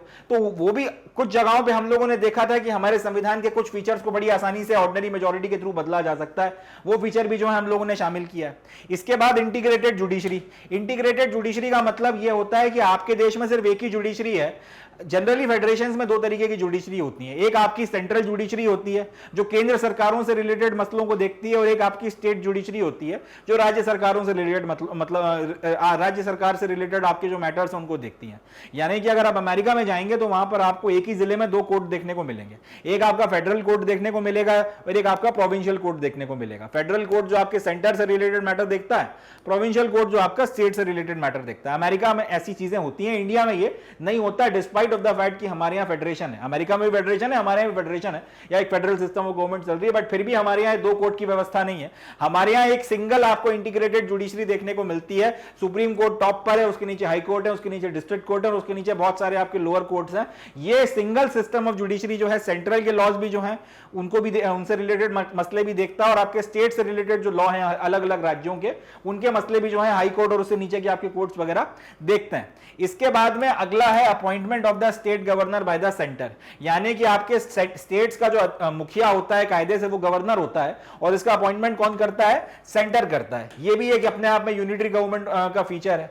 ऑल इंडिया सर्विसेज, यानी कि ऐसी सर्विसेज वगैरह जिसमें रिक्रूटमेंट सेंट्रल गवर्नमेंट करती है और स्टेट्स में उनको भेजा जाता है काम करने के लिए, और पूरे देश में वो कहीं पर भी काम करें, उनकी पावर्स प्रिविलेजेस सब चीजें जो है एक जैसी होती हैं, जैसे आईएएस हो गया, आईपीएस हो गया, ये सारी जो है ऑल इंडिया सर्विसेज वगैरह हैं। ये भी एक अपने आप में यूनिटरी फीचर है। और इमरजेंसी प्रोविजंस की, भाई अगर इमरजेंसी वगैरह की स्थिति आती है तो फिर आप क्या करोगे आपातकाल की स्थिति में, इसके लिए जो प्रोविजंस वगैरह देखने को मिलते हैं जनरली आपको यूनिटरी गवर्नमेंट वगैरह में देखने को मिलते हैं, उसकी भी व्यवस्था वगैरह जो है आपका यहां पे की गई है। तो इंस्पाइट ऑफ द फैक्ट कि भारत एक आपका फेडरल सिस्टम ऑफ गवर्नमेंट है, उसके बाद भी, और फेडरल सिस्टम ऑफ गवर्नमेंट के चलते फेडरेशन के बहुत से फीचर्स भी हमें हमारे संविधान में देखने को मिलते हैं, फिर भी हम लोगों ने आपका यूनिटरी सिस्टम ऑफ गवर्नमेंट के भी बहुत सारे फीचर्स वगैरह को अपने देश के संविधान में शामिल किया है। और इसके चलते जो है ये बात यहां पर कही गई है कि ये एक फीचर है हमारे देश का कि हमारे देश में फेडरल सिस्टम तो है मगर यूनिटरी बायस के साथ में है। मतलब यह कि हमने हमारे देश में फेडरल सिस्टम ऑफ गवर्नमेंट स्थापित किया है, मगर जस का तस कॉपी पेस्ट नहीं किया, यूनिटरी सिस्टम ऑफ गवर्नमेंट से भी हम लोगों ने बहुत बहुत सी चीजें उठाई हैं और उनको भी अपने देश में समाहित किया है, क्योंकि हमारे कॉन्स्टिट्यूशन मेकर्स का मानना था कि फेडरल सिस्टम ऑफ गवर्नमेंट चला के फेडरेशन के फीचर्स को डालने भर से ही काम नहीं चलेगा। यूनिटरी सिस्टम ऑफ गवर्नमेंट में भी बहुत सारी अच्छी अच्छी चीजें हैं, इसको इसमें से भी काफी कुछ जो है उठाया जा सकता है, इसमें से भी काफी कुछ शामिल किया जा सकता है, और इसके चलते जो है हमारा जो देश है वो ज्यादा अच्छे से काम करेगा, इसलिए इनको भी शामिल किया गया। एक मजे की बात यह है कि पूरे के पूरे आपका जो संविधान है उसमें हालांकि हमारे देश में फेडरल सिस्टम ऑफ गवर्नमेंट स्थापित किया गया, हमारे देश में जो व्यवस्था चल रही है वो basically federal system of government है, और मगर फिर भी हमारे संविधान में जो फेडरेशन शब्द है उसका कहीं से कहीं तक इस्तेमाल नहीं किया गया। भारत का जो संविधान है उसमें जो पहला आर्टिकल है वो हिंदुस्तान को डिस्क्राइब करता है India as the union of states, यानी कि भारत जो है वो फेडरेशन नहीं है स्टेट्स का, भारत जो है स्टेट्स का यूनियन है। अब यहां पे फेडरेशन शब्द इस्तेमाल ना कर यूनियन शब्द जो है उसको इस्तेमाल करने के दो रीजंस हैं। पहली वजह तो यह है कि इंडियन फेडरेशन जो है वो हमारे देश के अलग अलग राज्यों के बीच में एग्रीमेंट के रिजल्ट में निकल कर नहीं आया। अमेरिका का जो फेडरेशन है उसमें जो आपके देश, उनके जो देश के अलग अलग राज्य हैं उनके बीच में आपस में एक एग्रीमेंट हुआ था और उसकी मदद से उन लोगों ने एक देश बनाया था। हमारे देश में ऐसा नहीं हुआ था कि अलग अलग राज्य आके बैठ गए और सब लोगों के बीच में एक एग्रीमेंट हुआ कि आपसे हम लोग एक फेडरेशन है और अपने देश का नाम हमने इंडिया रख दिया। हमारा देश इंडिया तब भी था जब देश आजाद नहीं हुआ था, तो हमारे देश में ऐसा नहीं था कि आपके अलग अलग प्रांतों या प्रोविंसेस के बीच में एग्रीमेंट हुआ और उसके नतीजे में हमारा देश निकल कर आया। अमेरिका पहले यूनाइटेड स्टेट्स ऑफ अमेरिका नहीं हुआ करता था, अलग अलग कॉलोनीज हुआ करती थी, फ्लोरिडा और ये और वो, सब साथ में बैठे और डिसाइड किया कि आज से एक नया देश बनेंगे, और क्योंकि हम लोग अलग अलग स्टेट्स थे और अब सबके सब यूनाइटेड हो गए तो अब से हम लोग यूनाइटेड स्टेट्स ऑफ अमेरिका कहलाएंगे। हमारा देश जब आजाद नहीं भी हुआ था तब भी हम लोगों को इंडिया कहा जाता था, तो इंडिया में फेडरेशन शब्द इस्तेमाल ना करने की वजह यह है, या फिर यूनियन ऑफ स्टेट्स इस्तेमाल करने की वजह यह है, या फेडरेशन शब्द इस्तेमाल ना करने की वजह यह है कि हमारा जो इंडियन फेडरेशन का सिस्टम है वो किसी एग्रीमेंट के नतीजे में निकल कर नहीं आया जो हमारे देश के अलग अलग राज्यों के बीच में हुआ। दूसरा यह कि आपके फेडरेशन में जो राज्यों के बीच में एग्रीमेंट हुआ है वो चाहे तो आपके एग्रीमेंट अगर वो छोड़ के जाना चाहे तो एग्रीमेंट तोड़कर वो देश से निकलकर जा भी सकते हैं, मगर हमारे देश में राज्यों को ये छूट नहीं है कि जब आपका मन कर रहा है आप सिकीट कर जाओ फेडरेशन से, या फिर आप ये बोलो कि मजा नहीं आ रहा अब मुझे भारत का हिस्सा नहीं रहना। ऐसा नहीं कर सकते आप। अगर आप इंडिया का फेडरेशन का पार्ट हो तो फिर आपके पास में यह अधिकार नहीं है कि आपका जब मन कर रहा है आप छोड़ के भाग रहे हो। अमेरिका में अगर कोई स्टेट अगर नहीं रहना चाहता तो वो बोल सकता है कि भैया हमें नहीं रहना, रेफरेंडम वगैरह करा के देख लेते हैं, अगर हमारे राज्य की मैक्सिमम जनता ने बोला कि यूएसए में नहीं रहना तो फिर हम लोग अपना अलग देश बना लेंगे। इस तरीके की उनके पास में आजादियां हैं, करते हैं नहीं करते हैं वो एक अलग बात है, मगर इस तरीके की आजादियां उनके देश में है। भारत में कोई ये बोल नहीं सकता, क्योंकि भारत में जो आपके राज्य हैं स्टेट्स वगैरह के पास में कोई राइट नहीं है सिकीट करने का फेडरेशन वगैरह से, इसलिए जो है आपका ये शब्द इस्तेमाल किया गया है कि भाई इंडिया जो है, इंडिया में को आप भले इंडिया में फेडरल सिस्टम ऑफ गवर्नमेंट चल रहा है, मगर भारत के संविधान में इंडिया को फेडरेशन नहीं बोला गया। भारत के संविधान में इंडिया को बोला गया है यूनियन ऑफ स्टेट्स, क्योंकि एक तो हमारा देश कोई स्टेट्स के बीच में, या हमारे देश का फेडरेशन स्टेट्स के बीच में किसी एग्रीमेंट के नतीजे में निकल कर नहीं आया। दूसरा हमारे जो स्टेट्स वगैरह हैं उनके पास में कोई राइट नहीं है फेडरेशन से सिकीट करने का। चलें आगे बढ़ते हैं। नेक्स्ट जो अपना सेलिएंट फीचर आता है इसका नाम है पार्लियामेंट्री फॉर्म ऑफ गवर्नमेंट। देखिए बात यह है कि जब हमारे देश का संविधान लिखा जा रहा था और तब जो है ये सवाल वगैरह कॉन्स्टिट्यूशन मेकर्स के सामने आया कि भारत में जो सरकार बनेगी, आज़ाद भारत जब होगा जिसको संविधान के अनुसार चलाया जाएगा, तब उसमें सरकार वगैरह जो है कैसे बनाई जाएगी, सिस्टम ऑफ गवर्नमेंट वगैरह क्या रखा जाएगा। इस सवाल के जवाब में उस वक्त के जो कॉन्स्टिट्यूशन मेकर्स थे उनके पास में दो जवाब थे, या फिर दो उनके पास में इस चीज़ के ऑप्शंस थे, या फिर यूँ बोलूँ कि उस वक्त में सरकार वगैरह जो बनाई जा सकती थी डेमोक्रेसी में, जिस तरह से गवर्नमेंट वगैरह बनाई जा सकती थी, उसके दो सिस्टम्स हुआ करते थे। एक था आपके पास में ब्रिटिश पार्लियामेंट्री सिस्टम, या तो वो British parliamentary system of government को अडॉप्ट कर सकते थे। दूसरा था American presidential system of government, या तो वो इसको अडॉप्ट कर सकते थे। दोनों में से कोई एक सिस्टम वगैरह जो है इसके तहत आपके देश में गवर्नमेंट वगैरह बनाई जा सकती थी या इसको अडॉप्ट किया जा सकता था। अल्टीमेटली उन लोगों ने काफी सोच विचार करके भारत का जो संविधान लिखा गया है, भारत के संविधान निर्माताओं ने भारत के लिए British parliamentary system of government की जो सिस्टम है गवर्नमेंट का, उसको अडॉप्ट किया। अब ये जो British parliamentary system of government है, ये जिस प्रिंसिपल या जिस सिद्धांत के ऊपर बेस्ड है उसको बोला जाता है principle of cooperation and coordination between the legislative and the executive organs. अब ये लेजिस्लेटिव और एग्जीक्यूटिव का मतलब क्या होता है? लेजिस्लेटिव ऑर्गन जो है ये वो ऑर्गन होता है आपकी सरकार का जो कानून वगैरह बनाता है। आमतौर पर हम लोग बोलचाल की भाषा में इसके लिए जो शब्द इस्तेमाल करते हैं वो है पार्लियामेंट। लेजिस्लेटिव कौन सा ऑर्गन है? आपका पार्लियामेंट कह लीजिए, या फिर जो आपका कानून वगैरह बनाता है, ठीक। एग्जीक्यूटिव कौन है? जो उन कानूनों को लागू करवाता है। इसको हम लोग सामान्य भाषा में सरकार या फिर गवर्नमेंट बोलते हैं। तो आपका जो ये जो पार्लियामेंट्री सिस्टम ऑफ गवर्नमेंट है, ये जिस सिद्धांत के ऊपर बेस्ड है उसमें क्या बोला गया है? आपका कोऑपरेशन एंड कोऑर्डिनेशन होना चाहिए लेजिस्लेटिव एंड एग्जीक्यूटिव के बीच में। मतलब वो संस्था जो कानून बना रही है आपकी संसद, और वो संस्था जो कानून लागू करवा रही है आपकी गवर्नमेंट, ये आपका एग्जीक्यूटिव, ये आपका लेजिस्लेचर, इन दोनों के बीच में लड़ाई झगड़े नहीं होने चाहिए, इनके बीच में विवाद की स्थिति या परस्पर विवाद या टकराव के नाटक नहीं होना चाहिए। इसकी जगह पे क्या होना चाहिए? इनके बीच में कोऑपरेशन होना चाहिए, इनके बीच में आपस में सद्भावना होना चाहिए, और इनके बीच में आपका कोऑर्डिनेशन होना चाहिए, आपस में जो है काम वगैरह अच्छे से ये लोग कोऑर्डिनेट वगैरह कर सकें। ये चीज या फिर ये जो प्रिंसिपल है, इसके ऊपर आपका parliamentary system of government based है।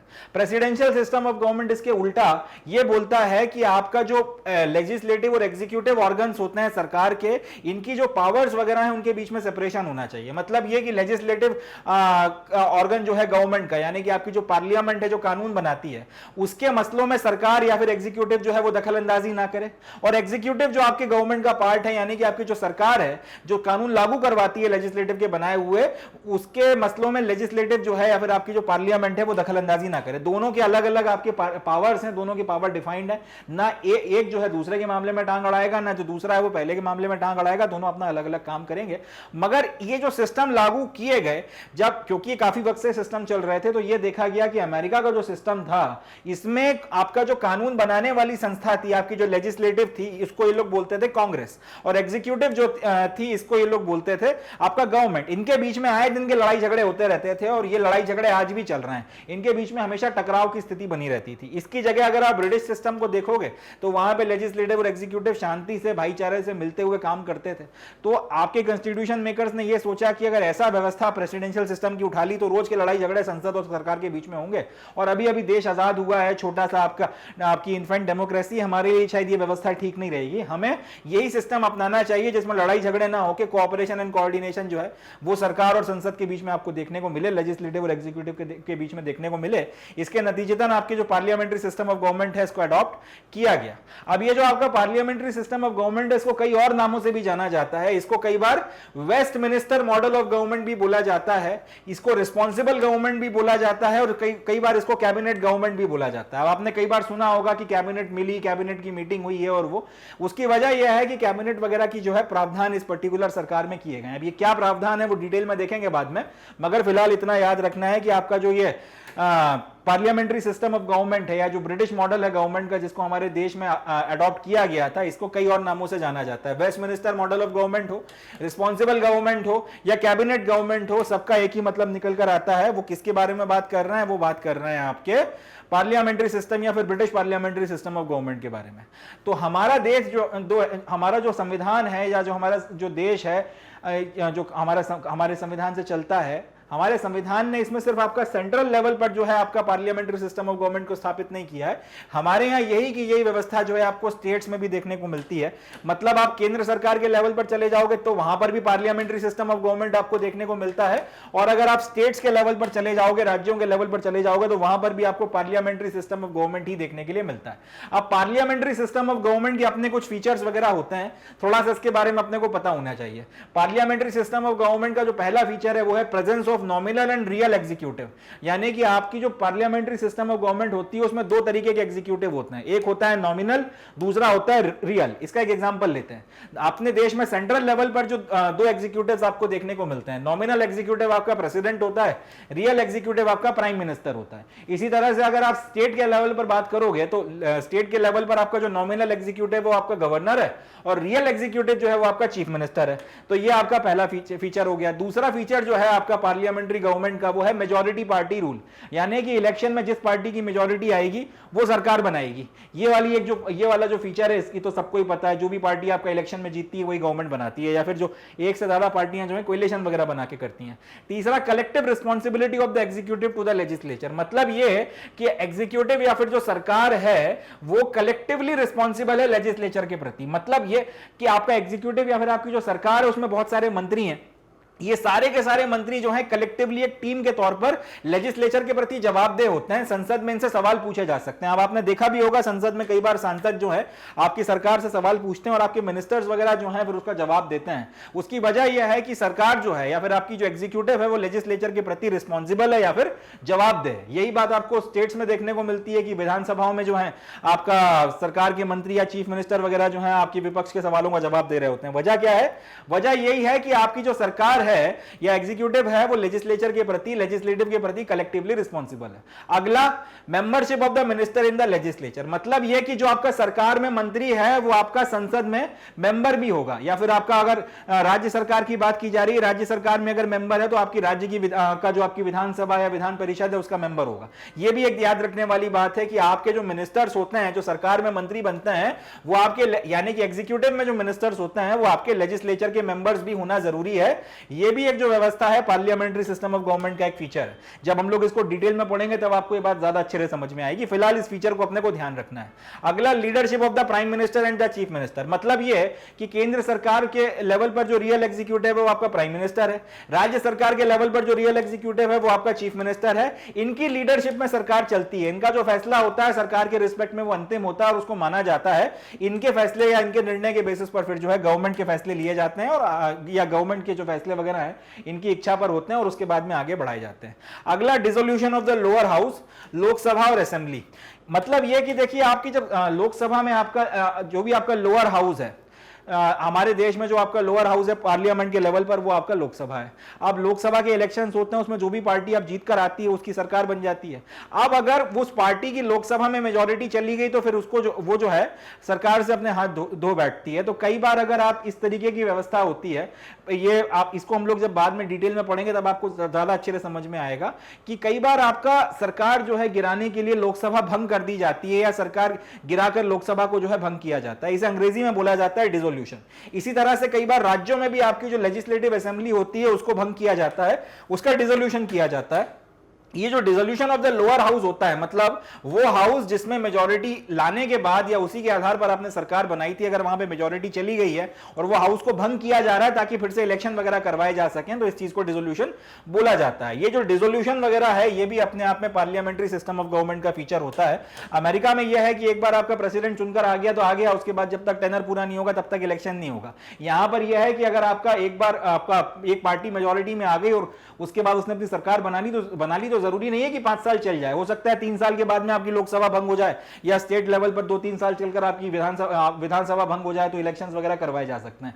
ये एक चीज यहां पर है कि आपका लोअर हाउस जो है उसका डिसोल्यूशन हो सकता है, सेंटर के लेवल पर लोकसभा का, स्टेट के लेवल पर लेजिस्लेटिव असेंबली वगैरह का। तो ये कुछ आपके सेलिएंट फीचर्स वगैरह हैं, इनको आपको ध्यान रखना होगा। अब हालांकि इंडिया ने जो है आपका parliamentary system of government adopt किया है, ब्रिटेन का जो मॉडल था या ब्रिटेन का जो सिस्टम था वो अडॉप्ट किया है, मगर फिर से वही बात आ जाती है, हम लोगों ने कट कॉपी पेस्ट नहीं मारा कि जैसा आपके यहाँ चलता था जस का तस हमने उठा के वैसा का वैसा जो है अपने देश में ब्रिटिश पैटर्न को जस का तस अडॉप्ट नहीं किया। भारत में जो parliamentary system of government adopt किया गया है वो ऑल्दो ब्रिटिश पैटर्न के ऊपर बेस्ड है, मगर इसमें 2 फंडामेंटल फर्क आ जाते हैं। ये सवाल पूछा गया, 50 बार आया, ध्यान रखिएगा इस बात को कि भारत का जो इंडियन पार्लियामेंट्री सिस्टम है in spite of the fact कि वो ब्रिटिश पैटर्न पे बेस्ड है, मगर 2 फंडामेंटल डिफरेंसेस आपको दोनों में देखने को मिलते हैं। पहला तो ये कि आपकी इंडियन पार्लियामेंट जो है वो एक सोवरेन बॉडी नहीं है जैसा ब्रिटिश पार्लियामेंट है। मतलब ये कि आपका ब्रिटेन की बात की जाए तो ब्रिटेन में आपकी जो संसद है वो सर्वोच्च है, उसने अगर कोई कानून बना दिया, कोई फैसला ले लिया तो कोई उसके खिलाफ नहीं जा सकता। भारत में ऐसा नहीं है, भारत की पार्लियामेंट सर्वोच्च नहीं है। भारत की पार्लियामेंट ने अगर कोई कानून बनाया है तो सुप्रीम कोर्ट के पास में पावर है कि उस कानून को खत्म कर दे। ये इसलिए यहां से आपकी जो इंडिया की पार्लियामेंट है वो ब्रिटिश पार्लियामेंट की तरह सर्वोच्च नहीं हो जाती, उसके पर कतरने के लिए भी आपके पास में सुप्रीम कोर्ट बैठा हुआ है। ब्रिटेन में इस तरीके की व्यवस्था नहीं है। उन्होंने अगर कोई कानून बना दिया तो बना दिया, वो पत्थर की लकीर हो जाता है या फिर उसके वो जो है सर्वोच्च है, उसके खिलाफ कोई नहीं जा सकता। ब्रिटिश पार्लियामेंट ने अगर कानून बना दिया तो वो सुप्रीम है, उसके खिलाफ नहीं जा सकते। इंडियन पार्लियामेंट ने कोई कानून बना दिया तो सुप्रीम कोर्ट के पास में पावर है, वो चाहे तो उस कानून को उड़ा सकता है। याद रखिएगा कैसे उड़ा सकता है, किन कंडीशन में, वो बात की बात है, आगे डिस्कस करेंगे। मगर इंडिया में पार्लियामेंट सोवरेन नहीं है, संप्रभु नहीं है, ऑलमाइटी या फिर ऑल पावरफुल नहीं है जैसे आपको ब्रिटेन में देखने के लिए मिलती है। दूसरी बात, इंडियन स्टेट्स में एक इलेक्टेड हेड होता है, यानी कि इंडिया जो है एक रिपब्लिक है। रिपब्लिक का मतलब होता है जब आपके देश का सर्वोच्च पद जो है उसके ऊपर किसी बंदे को चुनकर भेजा जाए। भारत का सर्वोच्च पद कौन सा है? भारत का सर्वोच्च पद है भारत के राष्ट्रपति का। हाईएस्ट जो ऑफिस है इंडिया में प्रेसिडेंट का है, और प्रेसिडेंट के इलेक्शंस होते हैं। अभी भी रिसेंटली इलेक्शन हुए हैं जिसके तहत हमारे नई प्रेसिडेंट जो है चुनकर आई हैं। तो भारत में आपके इलेक्शंस वगैरह होते हैं और उसके तहत में जो है आपकी हाईएस्ट पोस्ट जो है इंडिया की भरी जाती है। तो अगर आपके किसी देश में हाईएस्ट पोस्ट पे कोई बंदा इलेक्ट होकर आता है उसको बोला जाता है रिपब्लिक। इंडिया की जो हाईएस्ट पोस्ट है प्रेसिडेंट की, उसमें एक इलेक्टेड हेड बैठा हुआ है, यानी कि चुनकर आया है कुछ वक्त के लिए, 5 साल के लिए आपका टेनर पूरा करेंगे, चले जाएंगे, उनके बाद में कोई और आएगा। ब्रिटेन की बात की जाए तो वहां पर आपका जो हेड ऑफ द स्टेट है वो मोनार्की है, यानी कि वहां पर हेड ऑफ द स्टेट चुनकर नहीं आता, वो एक परिवार से चुनकर जाता है। जैसे अभी उनका ब्रिटेन की रानी जो है वो हेड है, इसके बाद में प्रिंस चार्ल्स हेड हो जाएंगे, उसके बाद में प्रिंस चार्ल्स का लड़का हेड हो जाएगा, फिर उसके बाद में उनका लड़का हेड हो जाएगा। इस तरीके की जो है कहानी चल रही है। तो इंडिया में जो है आपका हाईएस्ट पद पर जो बंदा जो बैठा हुआ है वो इलेक्ट होकर गया है, मगर ब्रिटेन में जो कहानी है वो यह है कि एक परिवार से ही जो है वो चुनकर जाएंगे। तो हमारे देश में रिपब्लिक व्यवस्था है, हमारा देश एक रिपब्लिक है, इंग्लैंड जो है एक मोनार्की है। ये जो दो बातें हैं वो इंडिया का जो पार्लियामेंट्री सिस्टम ऑफ गवर्नमेंट है उसको अलग करता है आपका जो ब्रिटेन का पार्लियामेंट्री सिस्टम ऑफ गवर्नमेंट है उससे। तो इसको अपने को ध्यान रखना है। In a parliamentary system whether in India और Britain, the role of prime minister has become so significant और crucial that the political scientist like to call it a prime ministerial government. ये भी अपने को ध्यान रखना है कि ये तो डिफरेंसेस हैं, मगर एक बात जो कॉमन है वो ये है, चाहे ब्रिटेन में आप पार्लियामेंट्री सिस्टम ऑफ गवर्नमेंट के तहत सरकार चला लो, चाहे इंडिया में चला लो, क्योंकि प्राइम मिनिस्टर जो है उसका आप कह सकते हैं सुप्रीम पावर होती है गवर्नमेंट में, या फिर उसका जो रोल होता है गवर्नमेंट चलाने में सबसे ज्यादा इंपॉर्टेंट होता है उसके इच्छा पर या उसके जो फैसले होते हैं उसके बेसिस पर सरकार अपना काम करती है। तो क्योंकि इनका रोल जो है प्राइम मिनिस्टर को बहुत ज्यादा सुप्रीम या बहुत ज्यादा सिग्निफिकेंट हो गया है, इसलिए कई बार आपके जो पॉलिटिशियन, आपके जो पॉलिटिकल साइंटिस्ट हैं, पॉलिटिकल साइंस के जो साइंटिस्ट हैं, कई बार आपका जो ये ब्रिटिश मॉडल ऑफ गवर्नमेंट है या वेस्टमिनिस्टर मॉडल ऑफ गवर्नमेंट है या पार्लियामेंट्री सिस्टम ऑफ गवर्नमेंट है, इसको कई बार वो प्राइम मिनिस्टेरियल गवर्नमेंट भी कहते हैं। तो अगर ये नाम भी अगर कहीं पर आ जाए प्राइम मिनिस्टेरियल गवर्नमेंट, तो भी अपने को याद रखना है किसकी बात हो रही है। ये बात हो रही है यहां पर आपका वेस्टमिनिस्टर मॉडल ऑफ गवर्नमेंट की या फिर पार्लियामेंट्री सिस्टम ऑफ गवर्नमेंट की। तो ये जो है आपका 5th वाला फीचर हम लोगों ने देखकर खत्म किया है। चलें आगे बढ़ते हैं। So with this we come to end of today's session. आज का जो हमारा सेशन था इसमें हम लोगों ने हमारे कॉन्स्टिट्यूशन के जो सेलिएंट फीचर्स वगैरह हैं उसमें से जो पहले 5 मेजर सेलिएंट फीचर्स वगैरह हैं उनको डिस्कस कर खत्म किया है। नेक्स्ट जो हमारा सेशन रहेगा वहाँ से हमारा जो 6th आपका सेलिएंट फीचर है वहाँ से हम अपने डिस्कशन की शुरुआत करेंगे, मगर आज का जो सेशन है उसको हम लोग यहीं पर समाप्त करते हैं। 6th वाले सेलिएंट फीचर से बातचीत या डिस्कशन वगैरह इसके बाद वाले सेशन में हम लोग कंटिन्यू करेंगे। समाप्त करने के पहले मैं आप लोगों को बताना चाहूँगा कि आप मैग्नेट ब्रेन्स की हमारी वेबसाइट पर जाएँ। यहाँ पे सारा का सारा क्वालिटी एजुकेशनल कंटेंट आपको exclusively free of cost provide कराया जाता है। तो जब आप यहाँ पर आएंगे आपको आपके अलग अलग कॉम्पिटिटिव एग्जामिनेशंस वगैरह का जो कंटेंट है वो भी एकदम ऑर्डर्ड तरीके से अरेंज फैशन में मिल जाएगा। और इसके अलावा दूसरे भी आपके जो कंटेंट वगैरह है, सीबीएसई का किंडरगार्टन से लेकर क्लास 12 तक का कंटेंट हो, सीयूईटी का कंटेंट हो, आईआईटी जेईई नीट यूपीएससी जो भी आपके अलग अलग एग्जामिनेशंस वगैरह का कंटेंट है वो भी आपको देखने को मिल जाएगा। सब कुछ एक्सक्लूसिवली फ्री ऑफ कॉस्ट आप यहाँ पे एक्सेस कर सकते हैं। तो जितना चाहें इससे आप पढ़ सकते हैं, जितना चाहें इससे आप बेनिफिट उठा सकते हैं, जितना चाहें इससे जो है आप फ़ायदा ले सकते हैं। तो इससे अपने एग्जामिनेशंस की प्रिपरेशन को जितना हो सके उतना एज दें। इतना अच्छा क्वालिटी कंटेंट जो आपको exclusively free of cost provide कराया जा रहा है इससे बेनिफिट लें।